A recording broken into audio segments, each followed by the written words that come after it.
Welcome to Florida Gators Live 44. Last week, when we came out and, Molly walked LIU 55-0, it's like we did what we should have. We didn't go out there and show anything that's like, oh my God, this team's crazy. Even if we did, it's like it's LIU.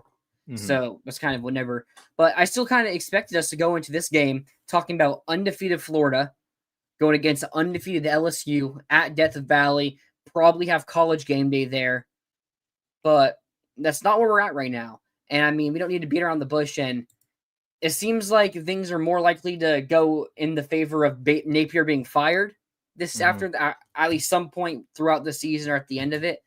But I mean, at this point last year, we also thought he was going to get fired, and there was a little bit of a turnaround. Happy Sunday. I mean, at least our Jags won, got a nice victory over the Carolina Panthers. So that is a bit happy. But looking at the Gators, it's like we'll get into our game predictions where I feel like this game's more infuriating. Yeah. There's no right answer. Like if you go out and beat them, then I'm just like, well, great. We'd be 3-0 and a top 5 team in the country if we had just not lost to, or maybe not top 5, but pushing for it. If we had just not top 10 lost for sure, at least. Yeah, if we had just not lost to USF, just found a way to win 16-15, even if it was ugly.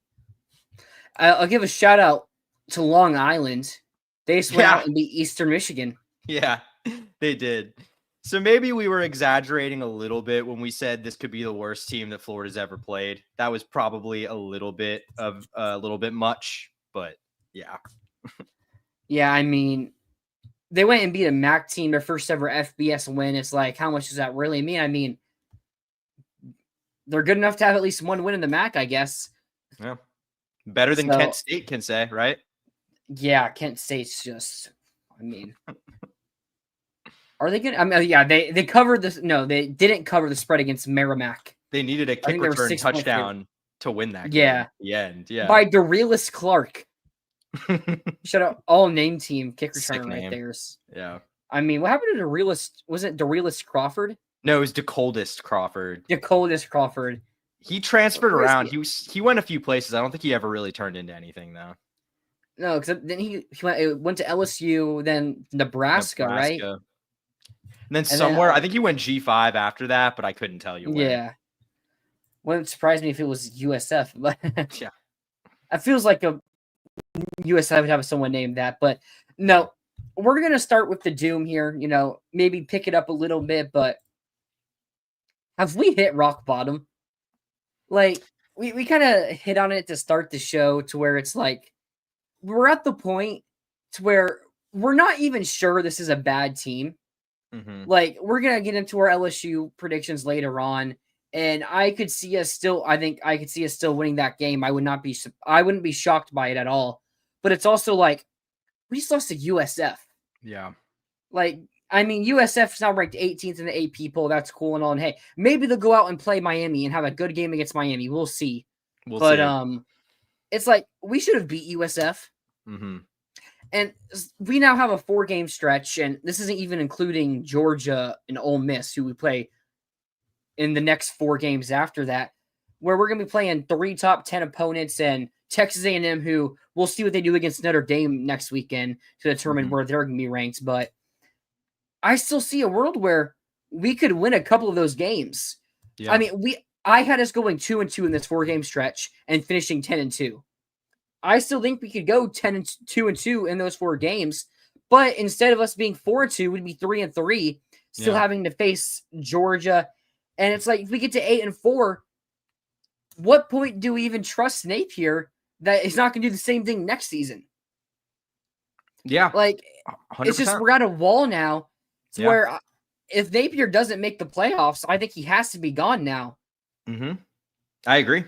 I totally agree. I mean, you're at the point now where, like, you've played yourself into a situation where, I was thinking of, and like you mentioned, we said this last year, it felt like things were looking pretty dire for Billy Napier. I think the difference is that this year's schedule actually now looks significantly even more daunting than last year's did, because I mean, I kind of had this realization last night after we had our show, and I'm not saying this is what I think is going to happen, but like legitimately 1-11 is on the table.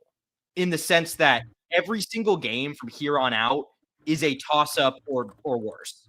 Like, there is no game I feel like I can confidently say Florida will win on this schedule. Now, they will almost certainly win a few of them. Will they win 5 more? Like, the path to 6 even looks pretty daunting at this point. And so, yeah, I mean, I think what you said a second ago really captures the situation, because it's like, what happens if Florida goes out and beats Miami and Georgia and Tennessee or something and salvages an 8-4 or a 7-5? Like, you're right. We're right back here. Like, it doesn't matter, because why would you have any confidence going into next year that anything's going to be different? You're still going to play down to these opponents and risk losing these games. Like, it's not that I don't think Billy Napier is capable of winning these games. It's that I don't think the program and the coaching is built to perform consistently.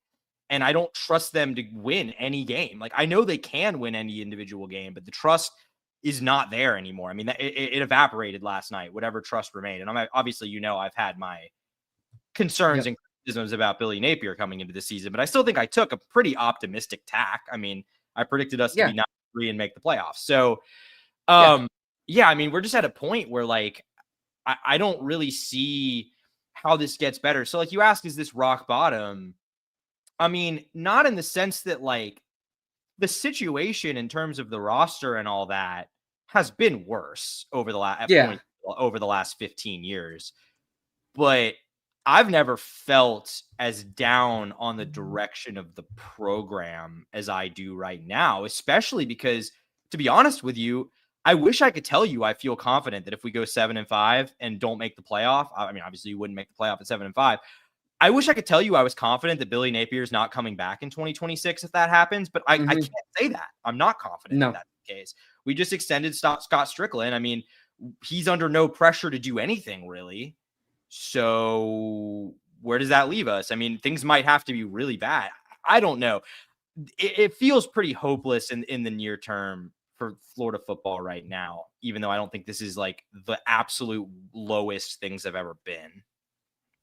Because we're at the point now to where we don't know if we're going to be bad or we just had one bad performance, and we'll talk about it here later shortly, where if we go 8-4, it's like going into the year, 8-4 would have been a record we wouldn't have been happy with. But if you told us we go 8-4, it's probably like, okay, we'll give Napier one more year. I mean, it sucks because you probably missed the playoff by one game, and it's like, you probably couldn't win some big road games, which you're going to need to win big games.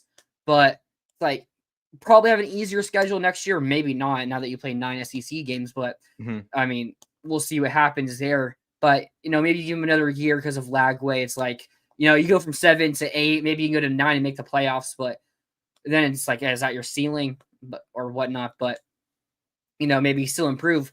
But it's the fact that we lost to USF that is going to be riding over our shoulders.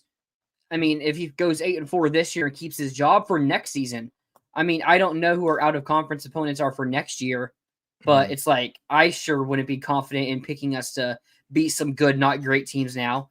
I mean, I had Mississippi State, and I mean, as you mentioned earlier, 11-1 is theoretically on the table. 1-11, yeah. Like, or I guess 11-1 is also theoretically on the table. Yeah. I mean, I guess you're right. It is theoretically on the table. But... No, I meant 1-11, but yeah. It's like 1-11 still on the table, and it's like, if we can't have trust to go out there and beat teams that we're clearly better than, it's like we got to go find a new coach, because we can't go out there having sky high expectations.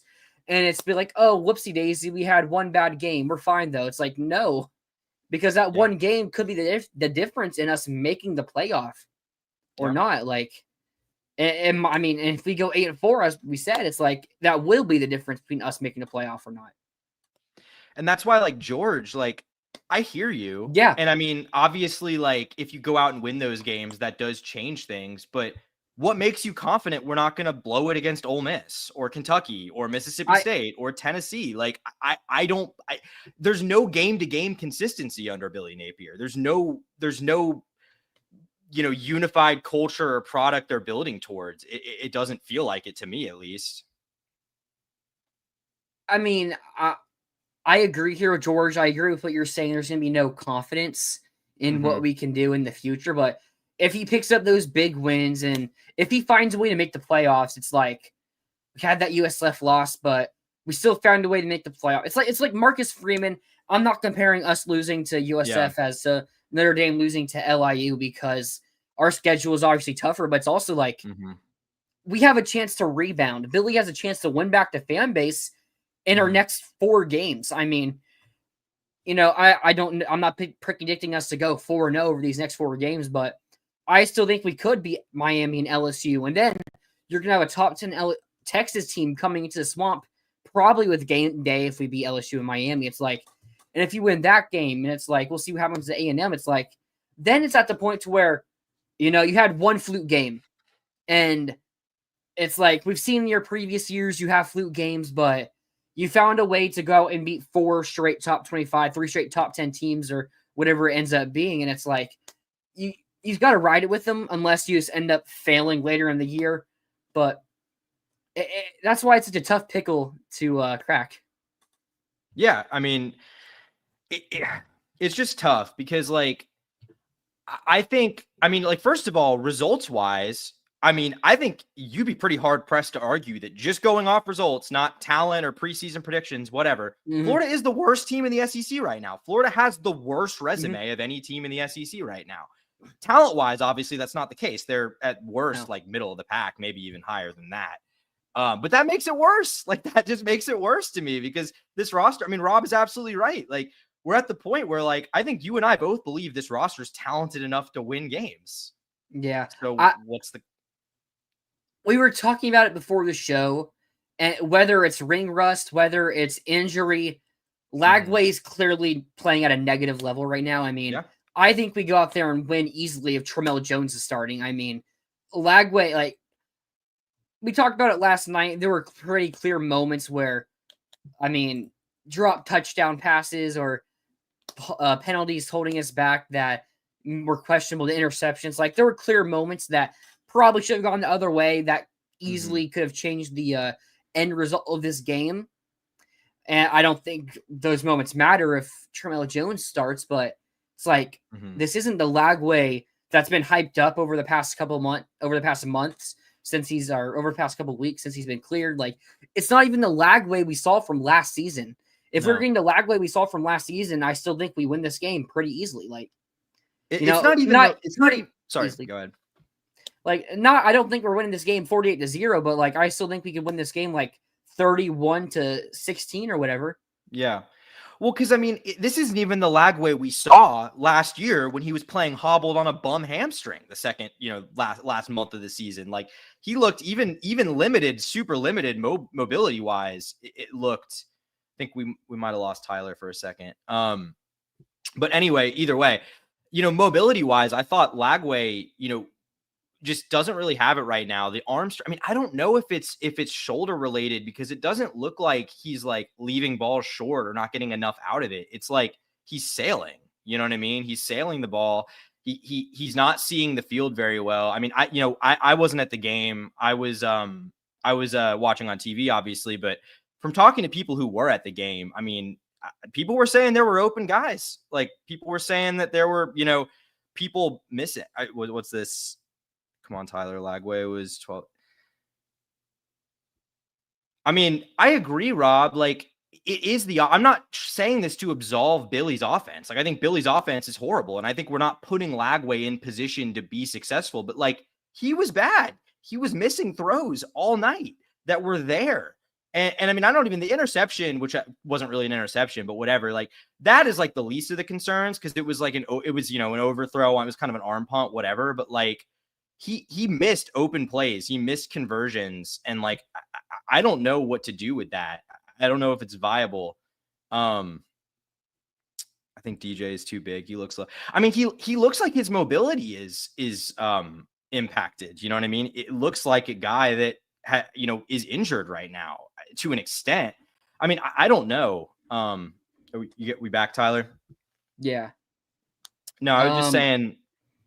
I was just responding to Rob mostly. Like, I think I agree that it's the offense, but like you can't just like absolve Lagway of the fact that he was bad.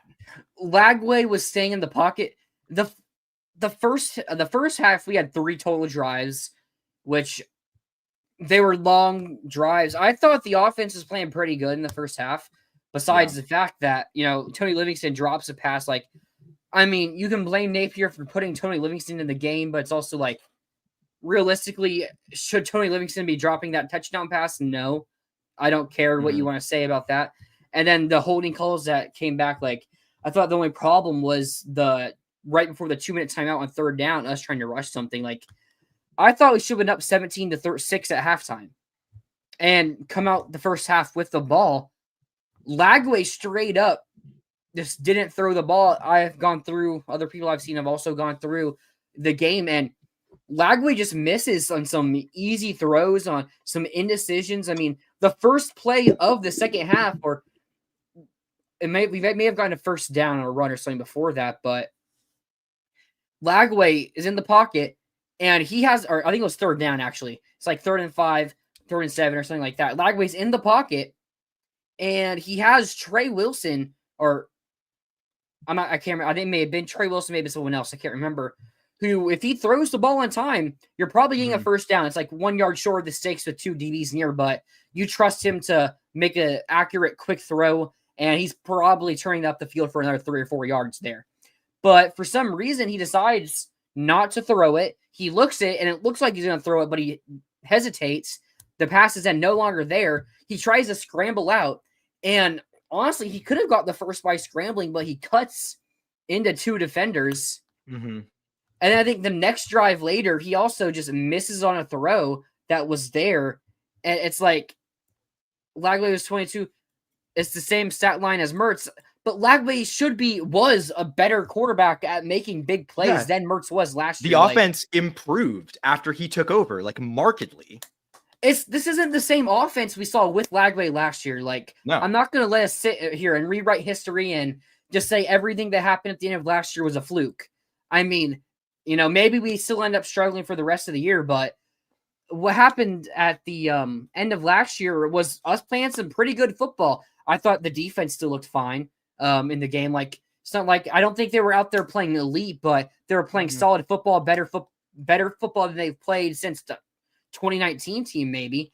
So, like, I think that was fine, but Lagway was out there. I thought he was a negative in that game. Had some plays not go his way. The 3rd down and 5 when we were up by 1, where Vernell Brown drops a play that Badger probably catches that pass last year. I mean, we saw him do it many times last season that ended up not going in our way there. But I thought Lagway was still an overall negative especially compared to what he was last season. Yeah, he's clearly regressed. Like, none of this is to absolve Billy in the offense. I think they do an awful job of putting him in the right situations. I think continuing to run into a stacked box made absolutely no sense. I think there's a million things schematically, play calling wise, that Billy did in this game that, and just even beyond that, like structurally, I mean, he should have hired an OC. Like, we shouldn't be here in year 4 without having, a real OC hire. There should be like a permanent quarterback coach on staff. So like, there's things that, like, just so many things they could be doing, but that doesn't change the fact, like, Lagway was missing throws. And even when he wasn't missing them, like, the timing, like those screen passes, he was leaving them high, and it was screwing up the momentum of the play. Guy had to jump to go get him. Like, that was a recurring problem. After Livingston dropped that touchdown pass, Levette gets a false start. Someone said Levette, like, may have slipped, like, just straight up fell over. So I don't know if that's a thing you're going to blame on coaching, or, I mean, everything can be blamed on coaching, but it's also like, if a player slips, it's like, whoop-de-doo. That screen pass to Trey Wilson, that ball looked like it was being thrown by a wide receiver who hasn't played quarterback in 5 years. Yeah. Like, it was the slowest looking ball I think I've ever seen Lagway throw. That should have been 5+ yards, 10 yards. Like, yeah. And Rob, I agree. Like, I think Lagway is definitely at his best when you open things up and spread it out more like he did in high school. It's just, I don't know if that would change anything right now because he's not seeing the field. He's not making the easy throws that he should. I mean, that out route was the one we talked about last night where, you know, Oh you my throw on God. first Yeah. down. Maybe that's not a smart thing to do, but it was there. It was one-on-one coverage to, was it Lagway Vernell checked to it. was it Vernell No, that it was was J. to? Michael Sturdivant. It was JMS. Okay. Yeah, he checked to it. It was there, and he just missed it. He just overthrew it. Like, Underthrew it. He underthrew that one. Oh, you're right. He did underthrew it. Yeah, he was sailing a lot of them. He underthrew that one. Whatever. He missed the pass is my point. And like that just happened way too often. So I agree. We're not putting Lagway in position to be comfortable, but he was comfortable running this offense last year still, even though I don't think it was tailored to him as good as it could have been. And he's not right now. And I'm not saying don't give him the start against LSU, but like you might have to have a short leash. You might have to, because whether it's Billy, whether it's him, this is not viable offense. If you run that offense, that brand of offense out in Baton Rouge next week, you're going to get boat raced. You're just going to get boat raced. I think if we go up there, I like our defense still. We'll get into it later. I still have a question about LSU's offense, especially what they showed last night. But I'll put this away. I think we could figure out pretty early. I think this LSU game, it's not a guarantee, but I have a feeling this LSU game is going to determine if Billy's fired or not. I mean, there is a world where LSU is just like not that good, where Clemson, obviously, there's reasons to think that they aren't the number 3 team, but like I still think based on what we've seen, they probably should still be like number 15, and we're maybe like number 40 or something. I think we'll figure out if that's the case pretty early on, to where our offense can't do anything and the defense gets tired out pretty quickly. I mean, I don't think we've trained like Iowa's defense has to be ready to be on the field for the entire game, even if I really like the talent on it. And you got Caleb Banks coming back this week. Like, I think early on in this game, if the offense isn't moving, I think the defense will keep this within distance. Yeah. And if you're at a point to where Lagway just can't get anything going and you're still in striking distance, I feel like you just have to throw in Trammell to, because if you lose that game and Lagway's just not doing anything, then this, like, you can't even say you sandbagged. Like, I see people on Twitter, mostly national names and everything, saying it looked like we didn't even care to be on that field yesterday, which I agree with. But it's also like, if we go out there and do that against LSU, which I think is a possibility, then the Billy tenure is going to be over, because I don't see why they wouldn't do that against Miami. Yeah, 100%. Quick note about the defense, though. I do want to say, like, and I said last night, I think the defense left something to be desired, but played well enough to win. And I stand by that. But like, in reflecting on the game today, I actually am not all that pleased with the way the defense played overall. I just think, first of all, almost no pressure at all on Byron Brown. Struggled to bring him down. Gave up some play. It wasn't bad. Again, it was good enough to win the game. It should have been good enough to win the game. But does it concern me a little bit going up against what might be a really good LSU O-line and Garrett Nussmeier? Like, yeah, absolutely it does. I felt like not LSU. I felt like USF was getting some pretty quick looks. I mean, if they're in a lot of screens, a lot of quarterback designed runs, like, I don't know if we had enough opportunities to really get pressure, because they weren't. I mean, you can't just get pressure if they throw the ball as he snaps it. Like, that's true. I don't really think I don't know if there was one or two plays where Brown was just sitting in the pocket all day to throw. I mean, one of the few times he did do that, Tyreek Sapp got his sack in. There was another time on a third down where we held him to a field goal where Jaden Woods hits him right as he throws it. Like, I felt like when they stepped back to pass and when we actually made Brown sit in the pocket, I thought we played pretty well. I mean, I thought we got pressure, and I think that's the difference between LSU and USF is they're not going to design runs with Garrett Nussmeier. Now, they're going to have a lot of quick passes, try to get the ball into Barry Brown's hands, and the running backs probably out wide, but I don't think that's going to be what we see. I don't think that's the same thing we saw from USF. No. I mean, I do think, though, like, I mean, do you feel like the defensive line got a satisfactory push for what you would expect against USF? Because I still don't really feel like they did. I mean, for what it was supposed to be, for the bill of goods we were sold on this group, this front seven, I felt like it Probably left not, something to be but desired. I think we're still missing our best player on that D line, and I mean, that's true. everyone That's else in true. there That's is fair. young. That Like, is fair.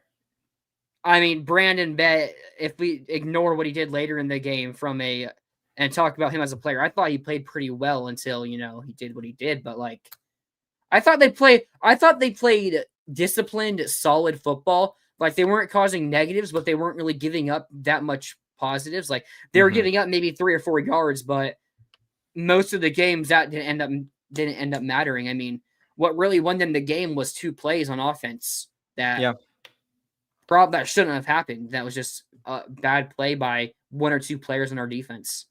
Yeah. I mean, but that's what it comes down. So again, this is not me putting the blame on the defense. Like you held him to 18 points. You should win that game against a G5 team every single time. So the blame is 100% on the offense. But I'd also be lying, I think, if I said like what I saw from the defense gives me at least confidence in that side of the ball moving forward, because I don't really have a lot of confidence in that side of the ball moving forward, even though I think it's a lot further along than the offense is right now, no doubt about it. Yeah, but all right, we'll stop talking about our rock bottom, but actually, we'll be back right after this break before we start talking about maybe why we should still wait a little bit on fully selling out on this team and seeing what could become. College football is even more exciting when you've got some action on the line, and the games are even better when you're cashing in. And the Voice of College Football is the place to be to get the greatest value. Start with my picks. 75% against the money line, 58% against the spread, and I've got a 40-plus year track record. 11-0 in the college football playoff for me last year against the money line, 8-3 against the spread. And I'm just the warm-up act. Steve Merrill of Wager Talk is our ace in the hole, show stopper. 7 years with the Voice of College Football, over 30 years in the industry. Steve gives us analysis on all the big games, but you can't miss Steve's weekly under-the-radar pick. 28-12 against the spread the last 3 years. You also get picks from some of our top analysts here at the Voice of College Football, including Corey Bratta, Matt Zemek, and Steve Dace. Check out those numbers. Become a YouTube or Patreon member for just $99 per month. Go to the main channel on YouTube, click join, and then select the betting tier. Do the same thing on Patreon. Make 2025 a winner now. Welcome back to Florida Gators Live here. I know this is a Florida Gators show, and we're going to be talking more Gators here, but did you see Isaac Tesla's catch? No, I didn't. It was like 5 minutes after we went live, but he had a nice one-handed catch. Now the Lions are only losing by 2 scores instead of 3 in the fourth quarter, but it was a pretty nice catch. And I mean, that guy's kind of shooting up out of nowhere, I feel like. Yeah, his name's popped up a ton in the last just like camp and preseason. Yeah. Yeah, but we'll get to Rob here. And that's a culture issue. When everyone is saying Dallas and Mix would play if this game was LSU, that creates a culture issue. I think everyone does that though. Like, I don't think that's any different than the way any other, like, I agree I think there's pretty clear culture issues, but I don't know if that's one of them. I want to hear, what do you think our culture issues are right now? I mean, I would say, obviously everyone's going to talk about the spitting penalty. I think maybe that is being a little bit overstated because, it was ultimately a mistake one guy made.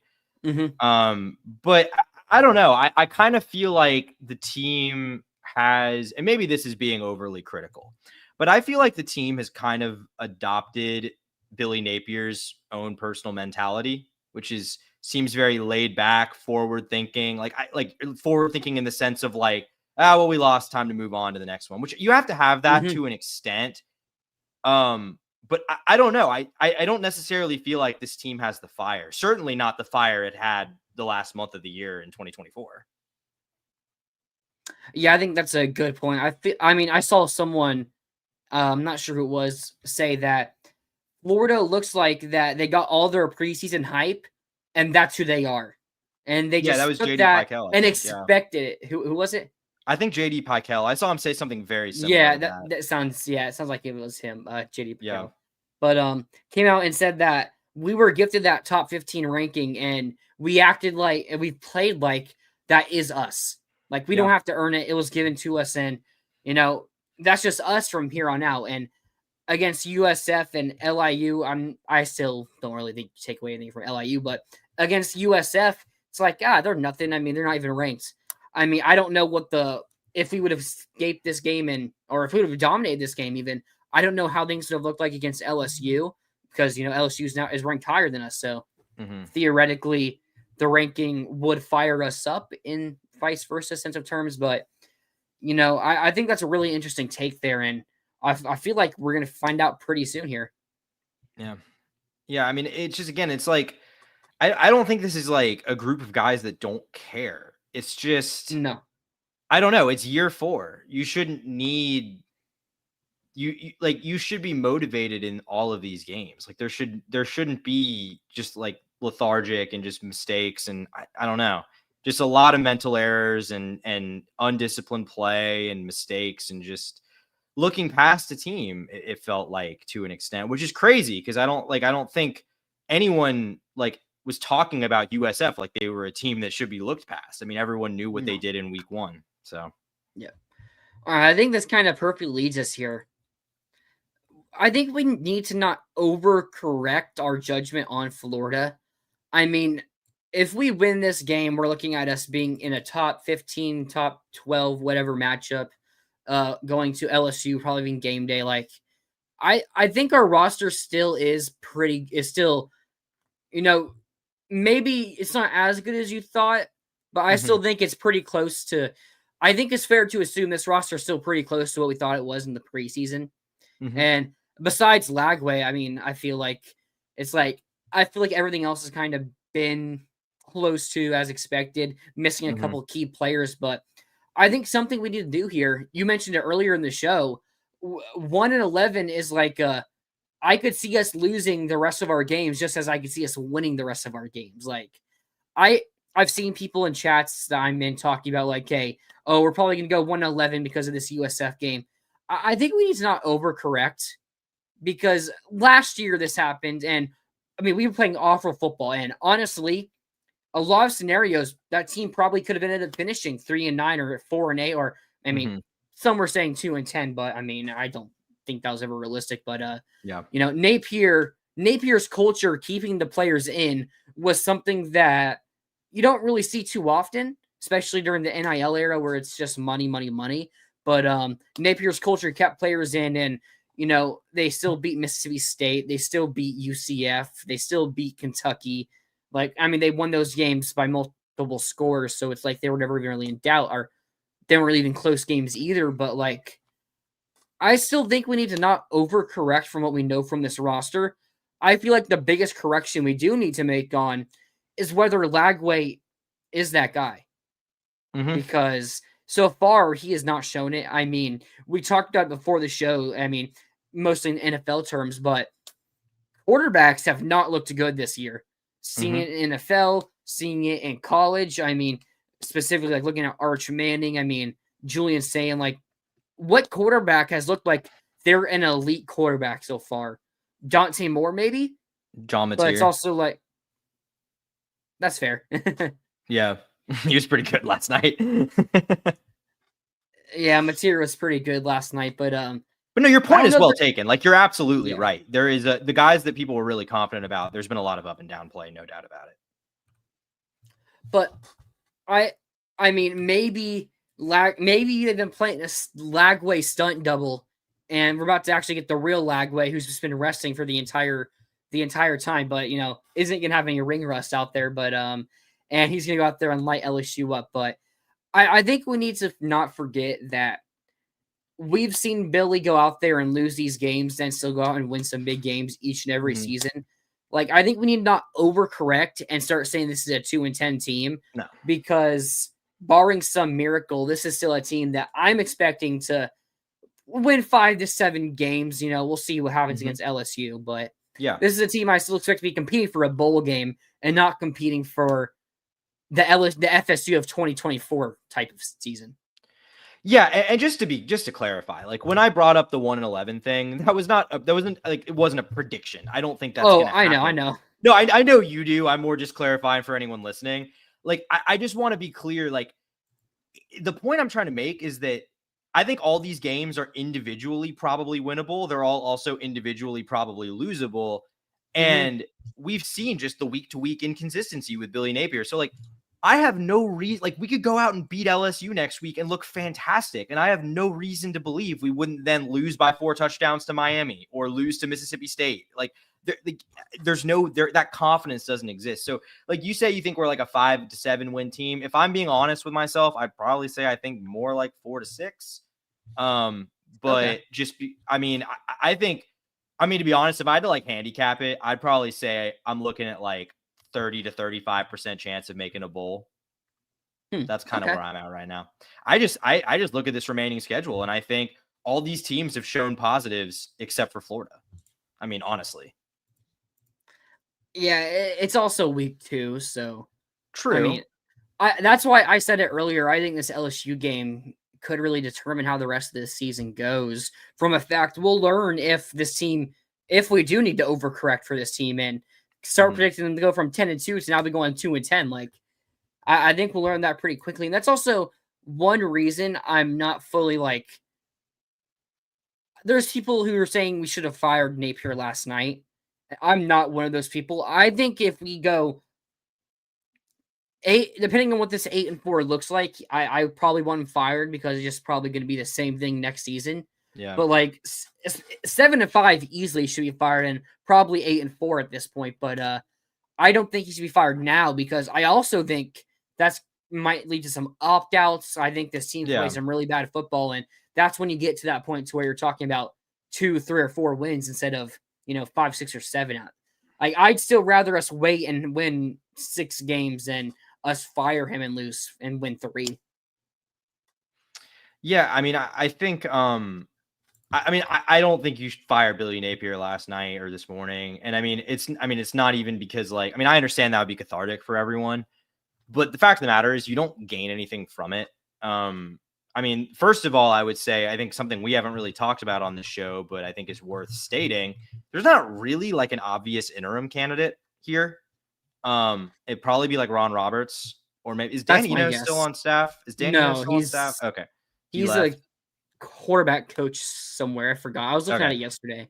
Yeah, so if he's gone, I'd say Roberts is probably the obvious interim. He's the only one on the staff, I believe, with head coaching experience. But I don't think anyone feels great about how the remaining 10 games of this season would go with interim coach Ron Roberts. So, and then you've got to like elevate Russ Callaway to play caller at that point. Which you can do. It's just like, there's no reason to do it this early, especially because what are you going to go call Marcus Freeman, James Franklin? They're coaching meaningful football games. Like what is the plan firing a coach on September 6th or 7th or whatever? So no. I don't think you fire Billy now, but it's just like, again, like you said, I'd be honest, I don't think he gets fired if he somehow salvages 8-4. I agree that he should. I don't think he probably would either. But I just think looking at all these games, it's like, I don't have confidence in Florida. And I don't know if what we're seeing on offense right now is fixable. That's the problem. I think our defense is good enough that we'll be in games and we'll probably steal 2 of them, 2 of the ones that we think we're probably not gonna at this. If you're taking kind of a more negative outlook where like Ole Miss and Tennessee look hard, I think we'll probably win 2 of like the hard games ish. But again, there's no reason that we couldn't then go out and lay an egg against Kentucky or Mississippi State. Yep. So it's like, I'm just willing to bet this ends with a coaching change probably before the end of October, at least, because I just think there's going to be some bad losses coming. Georgia. And again, it's do you have the date of the Georgia game off the top of your head? I believe it's November 1st. November 1st. Yeah. Maybe he gets to Georgia. Maybe Georgia's the one that ends it. I don't know. We'll see. But yeah, I don't think you overcorrect in the sense, like, you don't want to fire Napier now because I don't think it's going to happen, but you could pull a Notre Dame. And if somehow Billy goes 10-2 and makes the playoff, like, as annoying as last night was, you keep it rolling with him if he does that. But I think that's a lot less likely than like a 5-7 or 6-6. I just don't know. That's the whole thing here. It's like we don't know. And it's annoying we're talking about not knowing and talking about being 12-0 or 10-2 versus us talking about 4-8 or 6-6 or 9-3. I mean, at this point, 9-3 is probably your peak now. And that's still going to be very tough if that's even the peak there. But I mean, we don't want to overcorrect here because again, we've talked about we both still believe we could win any game on this schedule. I mean, we're probably going to both pick LSU tonight, maybe, but neither of us would be shocked if we go out there and win that. And it's real simple. If you go out there and beat LSU, beat Miami, you're going to be ranked inside the top 15, even with that one loss to USF. And you're going to be having a matchup probably the game day against Texas. I don't think that's out of the realm of possibility. And then you win that Texas game, it's like everyone's going to be talking about you. The thing is, I think where the whole question lies here is Lagway. He has to play better, no matter if he's injured, if it's rust. He has to play better, or Napier's gone this year. I mean, I don't see us winning a lot of these games if Lagway isn't playing, at least to the standard he was last year. No. And my problem is looking at the next 3 games, I'd almost I don't know if I want to say this for sure because it might be being too optimistic, but I'd almost be willing to bet Florida steals one of the 3. I don't think it's crazy at all. I'd almost be willing to bet that, but I'd equally be willing to bet that they lose 2 of the 3. I don't see how Florida comes out and plays consistently enough over a month period to win all 3 of those games. And at this point, you may need to. Certainly need to win 2 of them to salvage anything. Can I address this comment real quick, though? Just one thing I want to point out about the buyout. Yeah. I mean, the buyout, man, is not that much. It's nothing. I mean, it's a lot 19. of money. $20 million is a lot of money, but when you compare it to Kalen DeBoer's buyout, which is, I believe, $63 million. Okay, Mike did you Norvell's actually 70? Did you see Kalen's buyouts, how that's paid? Yes, that's monthly. Incrementally. Yeah, that's what I was about to point out. Is that the thing we don't know about? At least maybe this information's out there. It's I 19. Just don't know it. Yeah, I thought it was 20, but yeah, I thought it was 20 and a half. But yeah, maybe it's 19. Point I'm trying to make is we don't even know the structure. I don't think, at least we don't know the structure of Billy's buyout. We don't. Well, I'm pretty sure 50% do we know how the of it payouts have to work?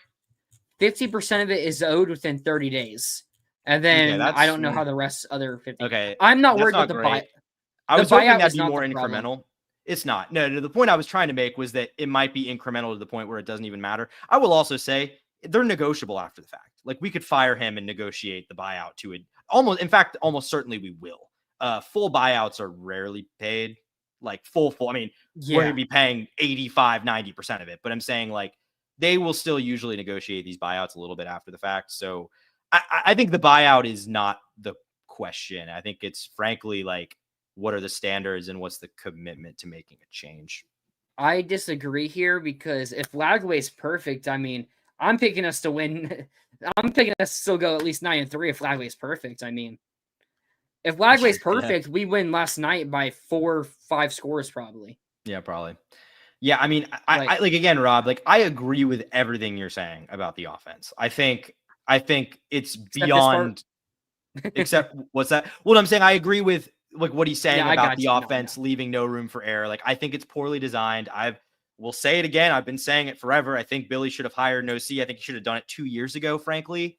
Yeah, but we're past that point now. We're past that point now. I mean, the hire an OC ship has sailed. Either it's going to work with him or he's gone. So, but I mean, that's the part you're missing. He's going to announce tomorrow night or tomorrow morning, whenever his media time is, that Russ Callaway is going to be calling plays, and then we're going to put up 50 points and we're going to win the national championship. And Billy is going to be like, that was just my secret card in my sleeve. Yeah. There you go. Take all the credit. No blame. No, I mean, Nate Peer took all the blame last night. He answered the questions as probably should have, and it's no excuses. We lost this game, and that comes on coaching. I mean, I don't know if you expect Napier to people get mad at Napier for his interviews, but I think for the most part he answers the questions as you should. Yeah. He's not out there saying controversial things or Lane Kiffin doesn't really say anything controversial. Like, other than the he Central does on Florida Twitter. the Central Florida basements thing, I don't think it was as bad as people made it out to be, but I think it was certainly an unwise thing for him to say. But that was kind of an exception.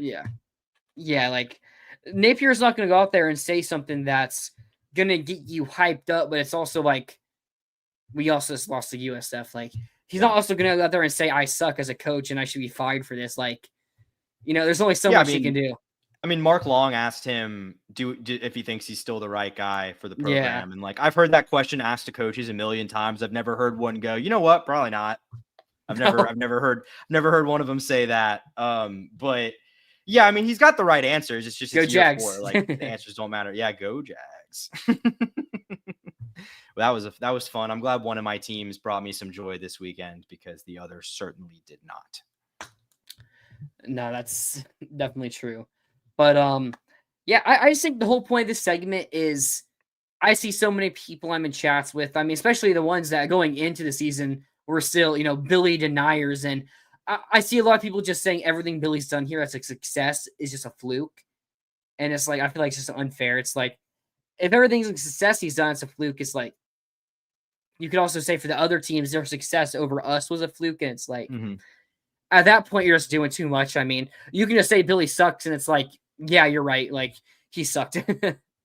Yeah, I mean, I think Billy's roster building prowess is pretty good. Like, I think you'd be hard-pressed to argue it's not. He's built what should be a competitive roster in the SEC. I just think Billy's, frankly, a liability on Saturdays. Like, I think there was a lot of mismanagement. Like, it's not even the play calling. I mean, that's certainly a big part of it. But I think there's just general mismanagement. I feel like we are not a very situationally smart football team, And yeah, the team and it's like on Saturdays, but I feel like the team also, it's like last year before that bye week, and after the bye week, they said that they just weren't being ready for Saturday, that the practice beforehand just wasn't ready. Like, did we just go back to being not ready physically for this game? Like, are we? I mean, it's pretty clear we underlooked USF, and I get it might be easy to answer that we weren't, but it's like, how naive of you is it to go back to doing something, even if it's just for 1 or 2 weeks, that wasn't working for you, that was going horrible for you last year,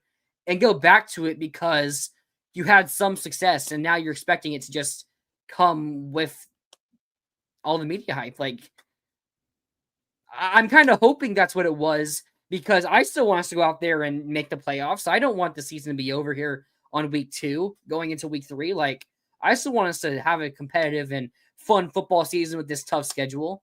I mean, I think doing what they did last year, I think assuming two things, assuming the players don't quit and assuming Billy does not basically get told he's getting fired.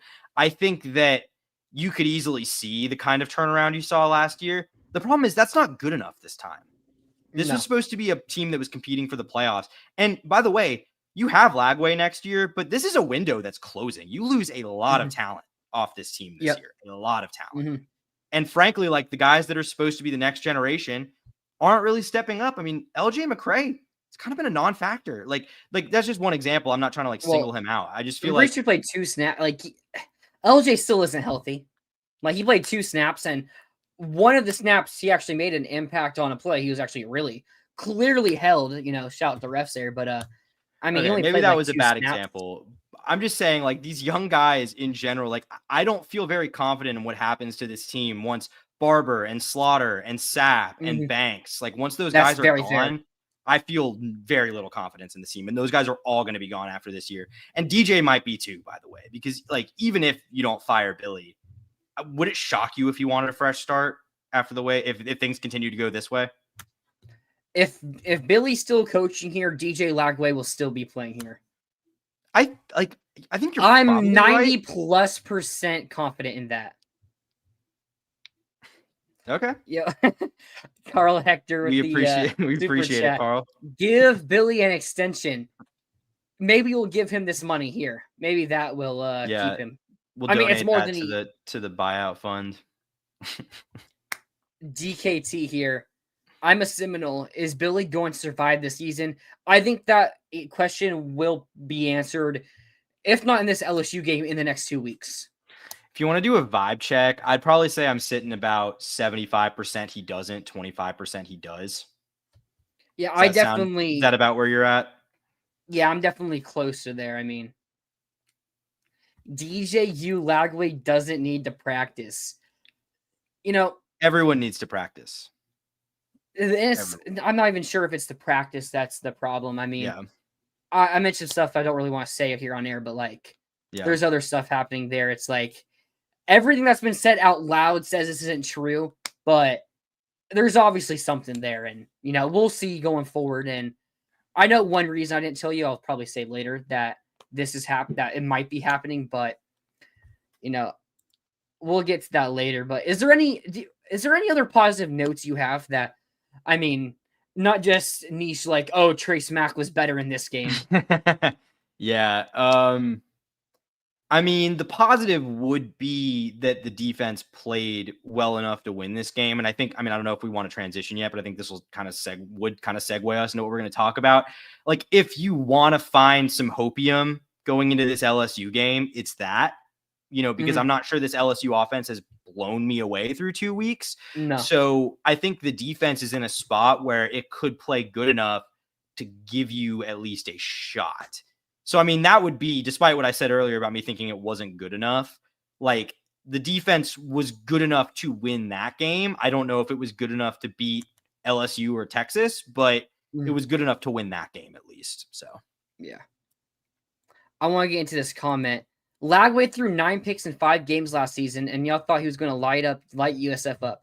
Lagway's 9 picks last season. I've talked on here a bunch about those 9 interceptions he threw, I guess. But Lagway last season with those 9 interceptions was still way better than Lagway with 1 interception through 2 games now and 1 interception. It was still a bad throw, so it's whatever. But Lagway was still way better. And if you're just going to box score watch and say it's like, oh, you saw it last year, that's just kind of tells who you are. Because if you're looking on the field, it's pretty clear that Lagway has a gear that he lost from last season. And, I'm hoping we can find it going into this LSU game, because if not, then that's probably the season. Yeah, I don't know if it's health. I don't know if it's mental. Like, I don't know what it is, but there's something going on. And, like, again, going back to what Rob was saying, like, I think he's being put in a bad situation, but that doesn't change the fact that he does not look poised at all. And yeah, like, there are drops. There are mistakes that are calling touchdowns back. Like, there are things that could have made this performance look better on paper. But, like, to be honest, that's all it would have been, is on paper. I never felt like Lagway looked comfortable in this game. I thought he looked extremely uncomfortable throughout. And, if he has a touchdown and we win by 10 and the stat line looks a little bit better and he throws for 240, 250 or whatever, maybe that makes us feel a little better about ourselves. But, like, I think we'd be having fundamentally the same conversation going into LSU. Like, this is a concern. It needs to be cleaned up if we're going to win that game. Yeah, I don't think us giving up if Lagway converts that 3rd and 5, if Vernell Brown catches the ball, this is fundamentally the same team as the same team that Vernell Brown didn't catch it. Maybe Vernell Brown, we're not looking at him as good as we would have been if he caught that ball, but, like, realistically, that's probably not going to make a difference in the LSU game. But it's still the same team. The only difference is we're undefeated, and if we beat LSU, it's like everyone's on board. You win that game, it's like a lot of critics, you have to beat LSU. But now that we lost this game, it's like even if we beat LSU, it's still like we have less room for error. It's like if there was margin for error. Yeah, if there was, like, bad process on that snap and it got blocked and they didn't get the kickoff or whatever, and we win 16-15, like, do you feel any different about this team beyond the fact that just the margin for error is still there? Like, yeah, no, I don't either. I like, that's why, like, the loss when, like, he actually, like, made the field goal, it wasn't, like, devastated, because I'm kind of made up my mind about how I felt about that game and that team, like, midway through the 3rd quarter, early in the 4th quarter, whatever. Like, it was one of those, it was more just like, of course we lose this game because that's the game we've been playing. We deserve to lose it. So, I got Sam here. I think USF is a really good team. Now, does that excuse Florida losing? Absolutely not.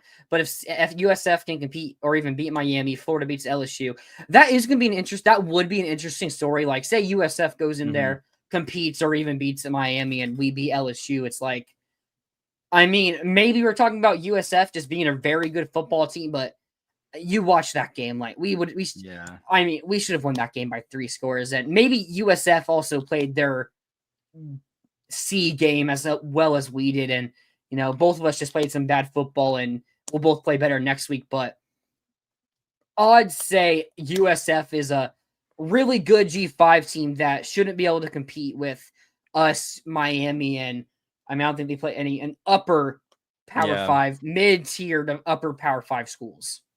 Can I be honest for a second about USF? Because yeah. to be perfectly honest, I wasn't like particularly impressed with anything they did last. I'm not trying to take anything away from them. They earned that win 100%.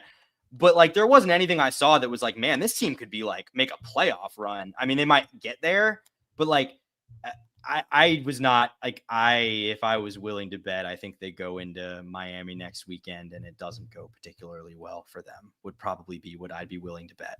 I don't think they lose like 52-3, but I don't think that will be a game late in the third quarter. I'm trying to picture this matchup in my mind right now. And if I'm looking at USF's defense against Miami's offense, I think Carson Beck's a good quarterback. I mean, I think he'll play better than Lagway did at least. But, I mean, Daryl Drain, Miami isn't that good. I mean, they're still good enough to... They beat Notre Dame. They beat the national runner-up last year. Like... What has Florida done to give you any like? That's my problem. I don't have any confidence. It's not even that I think these teams are unbeatable. I just don't know if they're beatable by this Florida team. Caleb Banks and Dallas Wilson play against LSU. I think we win easy. That's the confidence we love to hear, Sam. All right, we're not going to get into a conversation here about is Miami good or is Miami terrible. I mean, we got next week for that. Or if you super chat, we will. We'll talk about that or become a member here for the Voice of College Football. Then it really shows you want us to. But Black Raiders steal 41-17. Yeah, fair enough. But hey, when the game this year is 24-10. We only lost by 14. No, we'll see what happens. I'm going to be at that Miami game, so hopefully we put up a good effort. But before we continue, talk about the Florida LSU game and some other games for this week 3. Week 2, it's like you look at it, it wasn't that good of a week, but then after it happened, it's like you had a bunch of some fun games and upsets that people didn't expect, unfortunately, at our ends. But before we get into that, let's talk about the Voice of College Football merch. Voice of College Football now has merchandise here. We have hats, shirts. Okay, they also have tumblers and where's it at? Oh, nope, I hit the wrong button there. Okay, well, things are going away, but that did not go to plan. Maybe they took stuff away, but polo shirts for some pretty good prices there. I know I'm going to be getting myself one. We're still working on how to figure out how to get that promo code, but pretty cheap, clean classic shirts. I'm going to be getting myself one, and you should go check it out. Try to get yourself one as well. I'll let you guys know when we can get to our Voice of College Football promo codes. Probably message about that tonight, but go check it out. Pretty good stuff there, and I hope you guys enjoy that.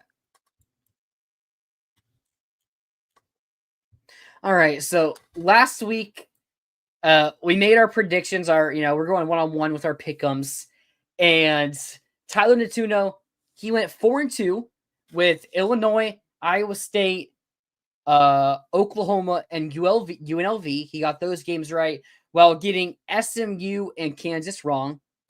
I myself went 2-4, getting Duke wrong.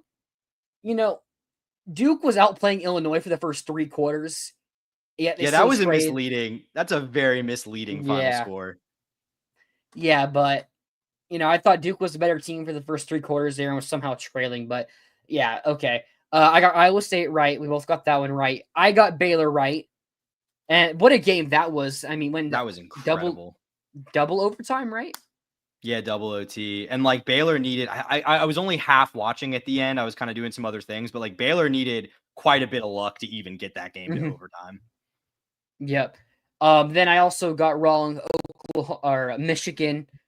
I mean, Mateer is better than I expected. And UCLA. UCLA actually made a pretty miraculous comeback in that game. Yeah. And then the DB, who before the game said there's nothing special about Nico, is one who ends up picking off Nico to steal the game. And sadly, I also took the over, which I believe ended up missing by 1.5 or half a point. I can't remember what it was, but if UCLA could have had any offense in the first half, that would have covered it. Maybe they would have won. But so now I'm looking at a 4-10 record, not the greatest. Well, Tyler Natuno's looking at a 8-6 record, so pretty good lead here, but still a lot of football left to be played, and maybe I'll have a week go my way here now that I have a bit more knowledge about these matchups. Fortunately, we didn't discuss which ones we're going to go through before, but I kind of want to talk about this team, so I'm going to ask about this game. Yeah. Although it's not that big of a game. Friday night, Kansas State at Arizona. I mean, Kansas State is just horrible. They look awful. I mean, they were a preseason top 25 team. All the hype around Avery Johnson going into year 2. And I don't think Avery Johnson's injured like Lagway or has ring rust like Lagway is. It's like Kansas State just does not look good as a football team. I mean, Army lost to Tarleton State last week. Mm-hmm. There's no excuse for you to have a close game against Army. They should be 0-3. They should be 0-3. Yeah. Yes, they got last second touchdown to beat North Dakota. And then even then, last second touchdown, and then still let them go down the field and almost pull it off at the end anyway.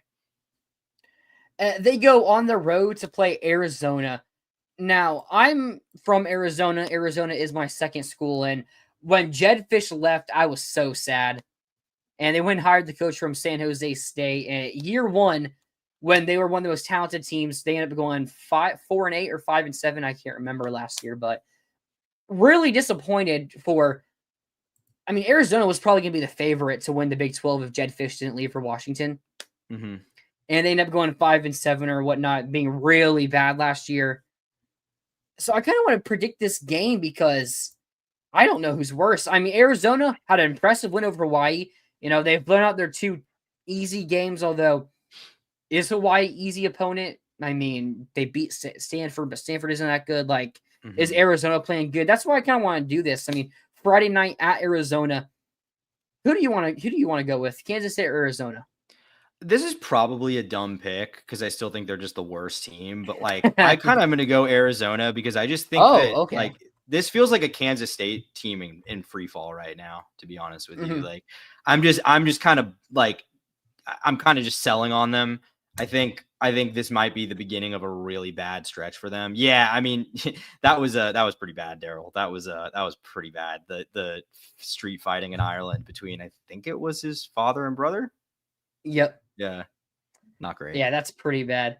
You know, I'll go with Kansas State just because on paper they still are that much better. I mean, yeah. And if Arizona wins, you know, then I have at least something to be like, hey, at least my team won, and maybe then I've won. You're emotionally hedging. Yeah, emotionally hedging, and you know, I said it last week. I like to play contrarian here. All right, did I get that right? Yeah, Kansas State. Okay, next game we're gonna predict. Ooh, this is a fun one. Oh, this is actually tough. This is a really good noon game. Clemson at Georgia Tech in Atlanta, Bobby Dodd Stadium. I guess I got to pick here. Clemson has not looked good throughout the first 2 weeks. I mean, you know, we'll find out how good LSU and Clemson are as the season go on. I mean, maybe Clemson just had a disappointment game against Troy, and LSU ends up being a really good team, and you know, it's just a blimp on the radar. But you know, I have a lot of questions going into the season about that LSU team, and what I saw on the field doesn't give me a lot of hope. I don't think Georgia Tech is some world beater. I mean, Brent Key is a sneaky name I like if we're replacing Billy Napier at the end of this season. And he wins. He's in big games. Haynes King is a quarterback that's going to go out there and give it his all to win every single game. I'm going to go Georgia Tech, but I could also see Clemson kind of being here and proving that, you know, last week was a fluke and they're actually back. Yeah, I think going back to real quick what you said about Brent Key as like a coaching prospect, I think he's a really good coach. To me, he just fits into like a wide group of guys. It's like him and Fran Brown and like a few others that it's like, I am extremely intrigued. Just go win some games this year. Go win 9 games. Win not 8 or 9 games for me. Just give me a reason to like believe that you can do more. But I like him a lot as a coach. I am gonna go Clemson though here. I think. I mean, I just think there's a level there's a level of like, I've just watched this this Clemson program do this so often where they like look bad, but they just find ways to pull out the game. Like that to me, I've seen like that Troy result happen like 3 or 4 different times with this Clemson program over the years. I don't really read too much into it, although I don't think this Clemson team is nearly as good as I thought it was, but I think they'll beat Georgia Tech. True Finn fan. Am I supposed to? Is that someone famous, or is that just maybe himself in the profile picture? I'm not sure. But as a Canes fan, I'm much more worried about FSU. That's Marino, isn't it? Is it? I didn't know Marino had like such high definition photos. Looks like young Marino, yeah. Like that's why. Okay, maybe it would make sense actually. But as a Canes fan, I'm much more worried about FSU than the Gator. I mean, yeah, I kind of. I would be. At this point, I would be too. At this point, it's common sense to say that. Like, yeah. I mean, unless we beat LSU, there's really no reason not to say that. Yeah.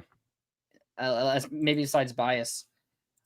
Kenny, we kind of talked about this throughout the show. I think we'll know early on in this LSU game, or maybe by the second half. At least by the Miami game, we'll see what the season's probably going to play out. But I'd say just to summarize, the first 20 minutes of the show, I think both of us think it's probably more likely than not that Billy's gone. But I like that this goes bad and he's gone. But I think we both recognize that you could still salvage 8-4 or even maybe a 9-3 out of this. Yep. All right, let's maybe speed this up a little bit here. This is an interesting game. Kind of another program that not looking good so far, but I mean, they're also playing another team I don't think has looked good. Wisconsin at Alabama. I mean, ticket prices for this game are $20. That's just absolutely wild. I'm going to take Bama here. It's definitely the safer pick. Wisconsin hasn't looked good either. Yeah. But I at Bama in Bryant-Denny, if DeBoer loses this game, I feel like he's done. Like, he's not going to get fired, really, but I don't see him making it much longer. It would be really funny.